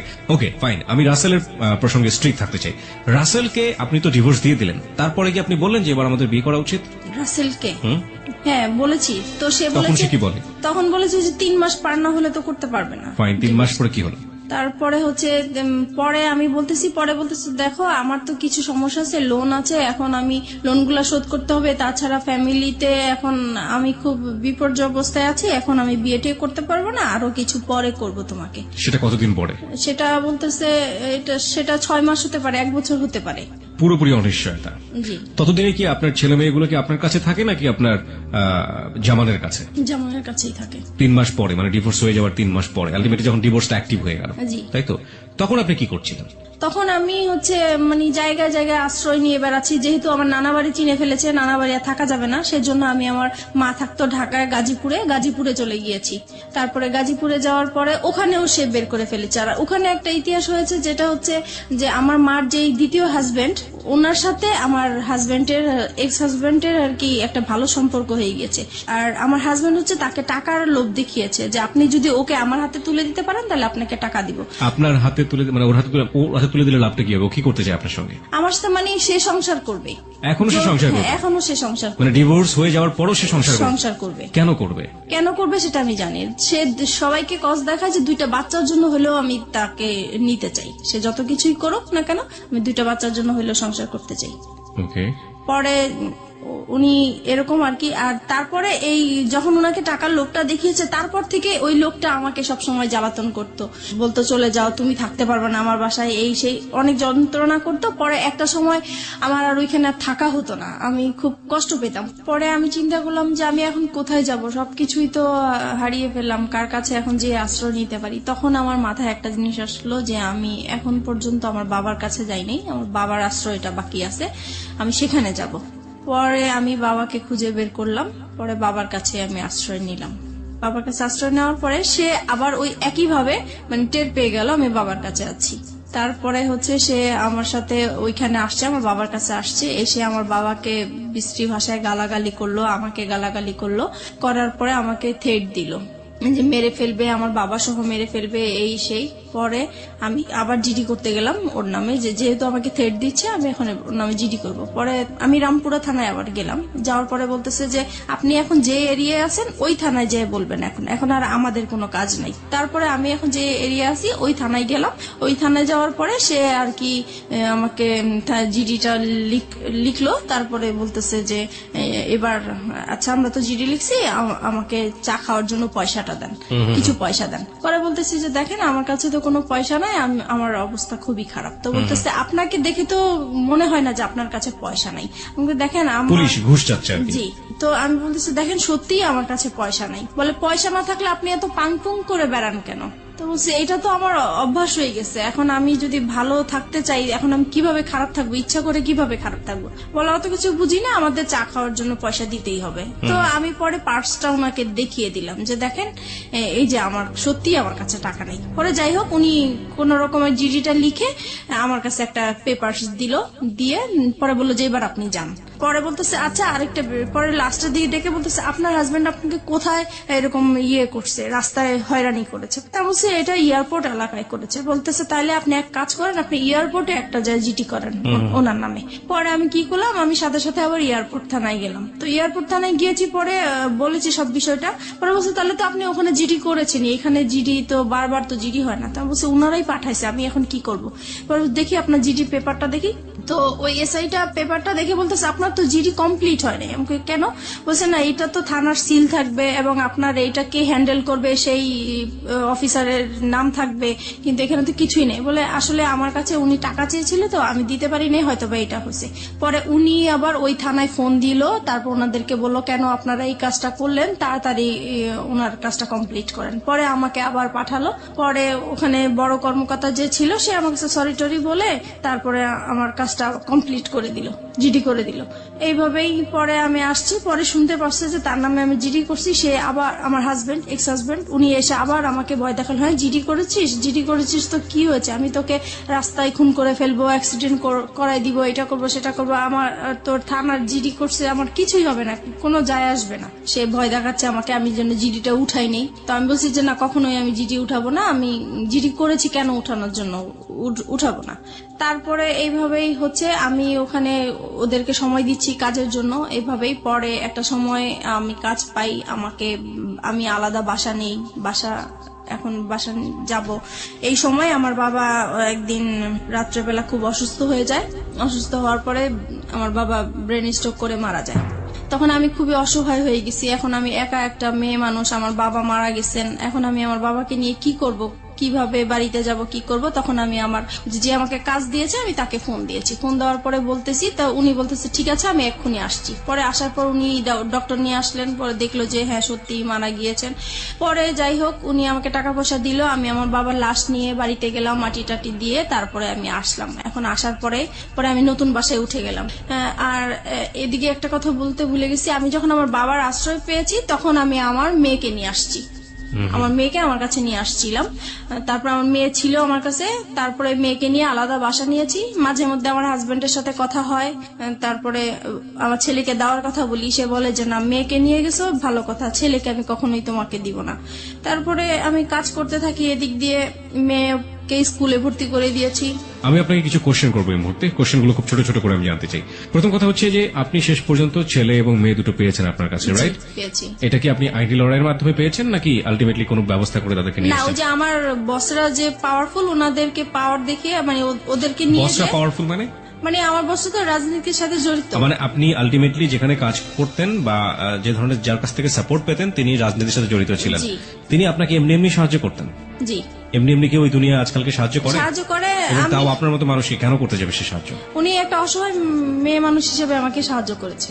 আর ওনার একটা আশা ছিল, প্রথমে আমি বুঝতে পারি নাই। একদিন সে আমাকে বলেছিল যে তুমি যদি কিছু মনে না করো আমি তোর সাথে একটা কথা বলবো। তো বলতেছে যে আমি তোমাকে বিয়ে করতে চাই। তো আমি বলছি যে না আসলে আমি আপনাকে বিয়ে করতে পারবো না। তখন বলে যে কেন করতে পারবো না? তো আমি বলছি যে আসলে আমি একজনকে ভালোবাসি, তার সাথে আমি এখনো আছি, সে আমাকে বিয়ে করবে, আমি তার সাথে কমিটমেন্টে আছি। Okay fine. তখন আপনি রাসেলের সাথে কমিটমেন্টে আছেন? জি। মানে রাসেলের সাথে এক ধরনের লিভ টুগেদার আপনি করছেন উইদাউট বিয়ে, এক ধরনের শারীরিক অনৈতিক সম্পর্ক, রাইট? জি। এবং যে বসের কথা এখানে আসছিল উনি আপনাকে কতদিন পর্যন্ত সাপোর্ট করেছিলেন, না এখনো করছেন? কে বস? হ্যাঁ? যে এখনো সে করছেন। এখনো সে আপনাকে সাপোর্ট করে যাচ্ছেন উইদাউট এনি ইন্টারেস্ট? জি। ওকে। এবং তার সাহায্যেই, তার রাজনৈতিক ক্ষমতার বলেই আপনি আপনার মেয়েটাকেও ছেলেটাকেও দুজনকে আপনার কাছে পেয়েছি। রেখেছেন? জি। ওকে। রাসেল এখন কি বলে, আমাকে রাসেলের শেষ অবস্থাটা বলেন। রাসেলের সাথে এখন আমার সম্পর্ক মোটামুটি নাই বলা চলে। নাই বললেই চলে? কেন? কারণ সে আমার একটা ফল্ট পেয়ে, মানে আসলে এটা ফল্ট না, কিন্তু সে ফল্ট ধরে জাস্ট আমাকে বলতেছে তোমার এই ফল্টের জন্য আমি আর তোমার সাথে সম্পর্ক রাখবো Which না। fault? ফল্টটা হচ্ছে যে আমি যেহেতু বাইং হাউসের কাজ করি, আমার বাইরেদের সাথে কন্ট্যাক্ট করতে হয়, বাইরেদেরকে মেসেজ পাঠাতে হয়। তো একটা মেসেজ অবশ্য আমি ব্যক্তিগতভাবে পাঠিয়ে ফেলছিলাম, তো সেই মেসেজটা সে দেখেছে, দেখার পরে সে ওইটাকেই ফল্ট মনে করেছে। তো বলতেছে আমি তোমাকে কাজ করার জন্য সুযোগ দিয়েছি। জীবনে কোনোদিন সে আপনাকে সেই ধরনের কথা বলেছে যে একজন মানুষকে ভালোবেসে সংসার করে তাকে ছেড়ে আসছো, আমাকেও যে ছেড়ে যাবা না, তার কোনো কি নিশ্চয়তা আছে? কখনো কি আপনাকে সেই ধরনের কোনো কথা বলেছে, রেগে হোক বা অন্য কোনো ভাবে হোক? না, এইটা আমাদের সম্পর্ক যতদিন ভালো ছিল ততদিন এই কথাটা সে বলে। ভালো মন্দের জায়গাতে আমি যেতে চাই না, আমি শুধু বলতে চাই যে তার মুখ থেকে কখনো আপনি এই ধরনের কথা শুনেছেন কিনা? লাস্টের দিকে শুনেছি। লাস্টের দিকে শুনেছেন। This is the real fact. Okay, যেটা হচ্ছে যে রাসেল এখন কি বাংলাদেশে আছে, মানে আপনার আশেপাশে আছে? না, রাসেল এখন বাংলাদেশেই নেই। বাংলাদেশেই নাই, কোথায় আছে সে? সে এখন আমেরিকায় আছে। আমেরিকাতে আছে। শেষ পর্যন্ত আপনি কি জেনেছেন তার সম্পর্কে, তার ফ্যামিলি সম্পর্কে? সে লাস্টে আমাকে যখন সে যেদিন চলে যাবে সেদিন আমাকে ফোন দিয়ে বলতেছে, দেখো ওই ফোন টোন বা SMS ওগুলো আসলে কিছুই ছিল না, তুমি আমাকে সরাসরি যদি তোমাকে বলি আমি বাইরে চলে যাচ্ছি, আমাকে তো যেতে দিবা না, তাই আসলে ওইরকম কিছু বলা হয়েছে।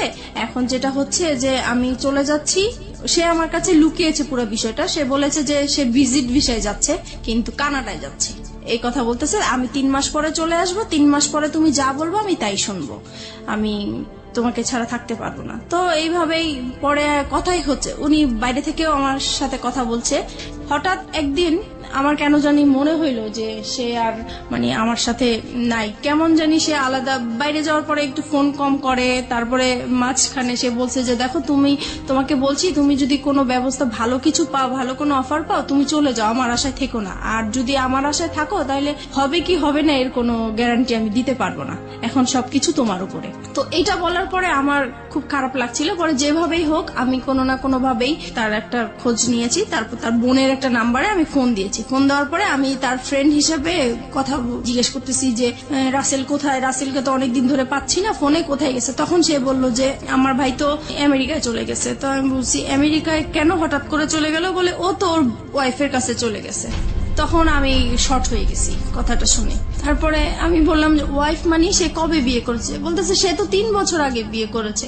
তো বললাম ওনার ওয়াইফের নাম কি? তখন যেই নামটা বললো সেই নামটাতে আমি আগে থেকেই পরিচিত, কারণ আমাকে বলেছে এই নামের মেয়ের সাথে ও প্রেম করেছে, দেন ওদের ব্রেকআপ হয়ে গেছে, কিন্তু আসলে ওইটাই ওর ওয়াইফ ছিল। আর যখন ব্রেকআপ হয়ে গেছে তখনই ওর বউ বাইরে চলে গিয়েছিল, সেই টাইমটা সে আমার সাথে পাস করেছে। এখন বুঝতে পারছি যে সে মানে আসলে টাইম পাস করার জন্যই আমার সাথে রিলেশন করা। এত বড় ভুল একজন মানুষ কখন করতে পারে, মানে আমি ঠিক জানি না। ভালোবাসলেই বোধহয় সম্ভব না। লাভ রানস ব্লাইন্ড একটা কথা আছে যে ভালোবাসা হচ্ছে অন্ধ, এবং একটা মানুষকে কতটা অন্ধ করে দিলে একটা মানুষ এই কাজটা আসলে করতে পারে। আমি ওর ভালোবাসার অন্ধ ছিলাম। ও এরকম কিছু কথা বলতো যা আমার কাছে খুবই মানে ভালো লাগতো এবং বিশ্বাসযোগ্য ছিল। আর যেহেতু ওকে আমি বারবার বলেছি আমি এই সমস্যাগুলো আমার হাজবেন্ডের কাছ থেকে পেয়েছি, দেন ও আমাকে মানে সবসময় ফ্রিডম দিত, সবকিছু আমি যা বলতাম তা মেনে নিত See, this সবকিছু। is the fact. এখন আপনি তো বুঝতে পারছেন যে কেন মেনে নিত। জি।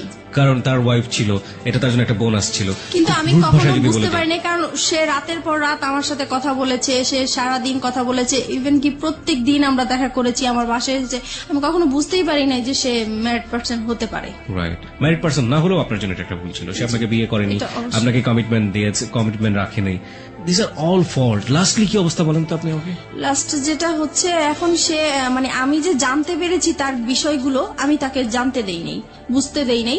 আমি এখনো তার সাথে কথা বলে যাচ্ছি, এখন আপনি তাকে লাভ করেন? এখনো তাকে লাভ করি, এবং আমার মানে এখনো মনে হচ্ছে যে আমি তার জন্য সারা জীবন অপেক্ষা করে যাব, কেন?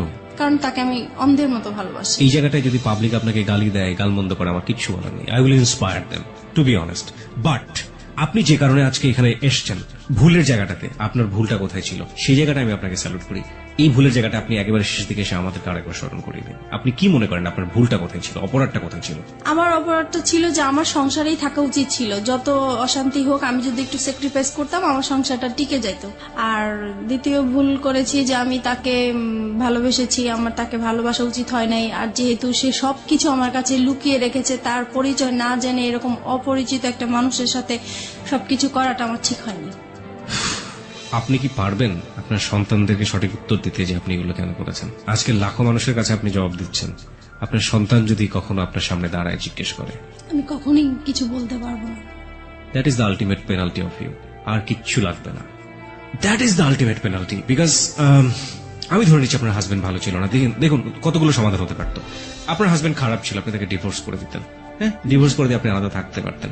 আপনি একটা লম্বা সময় নিতে পারতেন, দুজনের সেপারেশনে থাকতে পারতেন লম্বা সময়ের জন্য। ট্রাই করতেন যে আলটিমেটলি আপনি ফিল করেন কিনা তাকে। ইকোনমিক সাপোর্টের একটা জায়গার ব্যাপার ছিল, ফাইন। ইকোনমিক সাপোর্টের জায়গায় আপনি নিজে স্বাবলম্বী হওয়ার জন্য যথেষ্ট রসদ আপনার কাছে ছিল। আপনি কাজ জানেন, আপনি হাতের কাজ জানেন, আপনি সেগুলো নিয়ে কাজ করতে পারতেন। এবং এই কাজ করে বাংলাদেশে অনেক অনেক মেয়েরা আজকে স্বাবলম্বী। আপনি সেই জায়গাটা থেকে পারতেন, আপনি সেটাও করেননি। আপনি second time fall in love with someone, আপনি দুটো বাচ্চার মা হওয়ার পরেও এবং সেই ফল ইন লাভটা ঠিক সেম ব্যাপার ছিল লাইক ইউর হাজব্যান্ড, যখন আপনি হাজব্যান্ডের সাথে ভালোবেসেছিলেন, still you are fall in love with that guy, যে মানুষটা আপনার সাথে এক ধরনের বড় হিপোক্রিসি করেছে। তাহলে আপনার প্রথম হাজব্যান্ডের ক্ষেত্রে অপরাধটা কোথায় ছিল? আমি তাকে কোনো অপরাধ দেখছি না। আপনার সেকেন্ড মানুষ যে, সে যদি বিয়ে করে এত বড় চিট করে একটা সংসার ভেঙে দিয়ে বিদেশে চলে যেতে পারে, তাহলে প্রথম হাজব্যান্ড তো তার তুলনায় অনেক ভালো মানুষ ছিল। আপনি তো তাকে কোনোদিন হাতে নাতে ধরেননি, ধরেছেন? জি না। ধরেননি, আপনি তাকে সন্দেহ করতেন, সে আপনার পাশে বসে থেকে পুরো একটা মেয়ের দিকে ফ্যাল ফ্যাল করে তাকিয়ে থাকতো। হ্যাঁ, এটুকুই আপনার কাছে লেগে, আপনি কোনোদিন তাকে হাতে নাতে ধরেননি, আপনাকে সে হাতে নাতে ধরেছে, তারপর আপনার সঙ্গে ঘর সংসার করতে চেয়েছে। জি। সে অন্যায় করে অত্যাচার করুক, আপনার কাছে সে অধিকার চেয়েছে, স্বামীর অধিকার। আপনি পালিয়ে গেছেন, তারপর আপনাকে ওখান থেকে বারবার ধরে নিয়ে আসার চেষ্টা করছে দুটো সন্তানের জন্য। লাভ না করলেও দিস ইজ হার্ড ট্রুথ। জি। কিন্তু আপনাকে এই মানুষটা কি দিয়েছে, যে মানুষটাকে আপনি স্টিল লাভ করেন? সে তার কাছ থেকে তো কিছুই পাইনি, কিন্তু আমি এটাই বলবো যে তার সাথে আমি সময় কাটাতে আমার ভালো লাগতো। Is that all thing for life? This is very funny. By the way, আপনার জন্য কিছুই বলার নেই, শুধু একটা কথা বলার ছাড়া, সেটা হচ্ছে মিতা, যাই কিছু করেন না কেন, আপনার সন্তানের ভবিষ্যৎ খুবই খুবই গুরুত্বপূর্ণ। আপনার একটা মেয়ে আছে এবং আপনার ছেলে আছে, এবং আপনার বেটার ফিউচার আপনার বেটার ইকোনমিক স্ট্যাটাসের উপর ডিপেন্ড করে। এবং আপনার যে লেখাপড়ার স্ট্যাটাস, সেখান থেকে আসলে খুব বেশি ভালো কিছু করা সম্ভব কিনা আমি জানি না, তবে অবশ্যই সেই দিনের জন্য আপনার প্রিপারেশন নেওয়াটা বেটার, যে যেদিন আপনার মেয়ে আপনার সামনে দাঁড়িয়ে বলবে যে আমার ভবিষ্যৎটা কেন।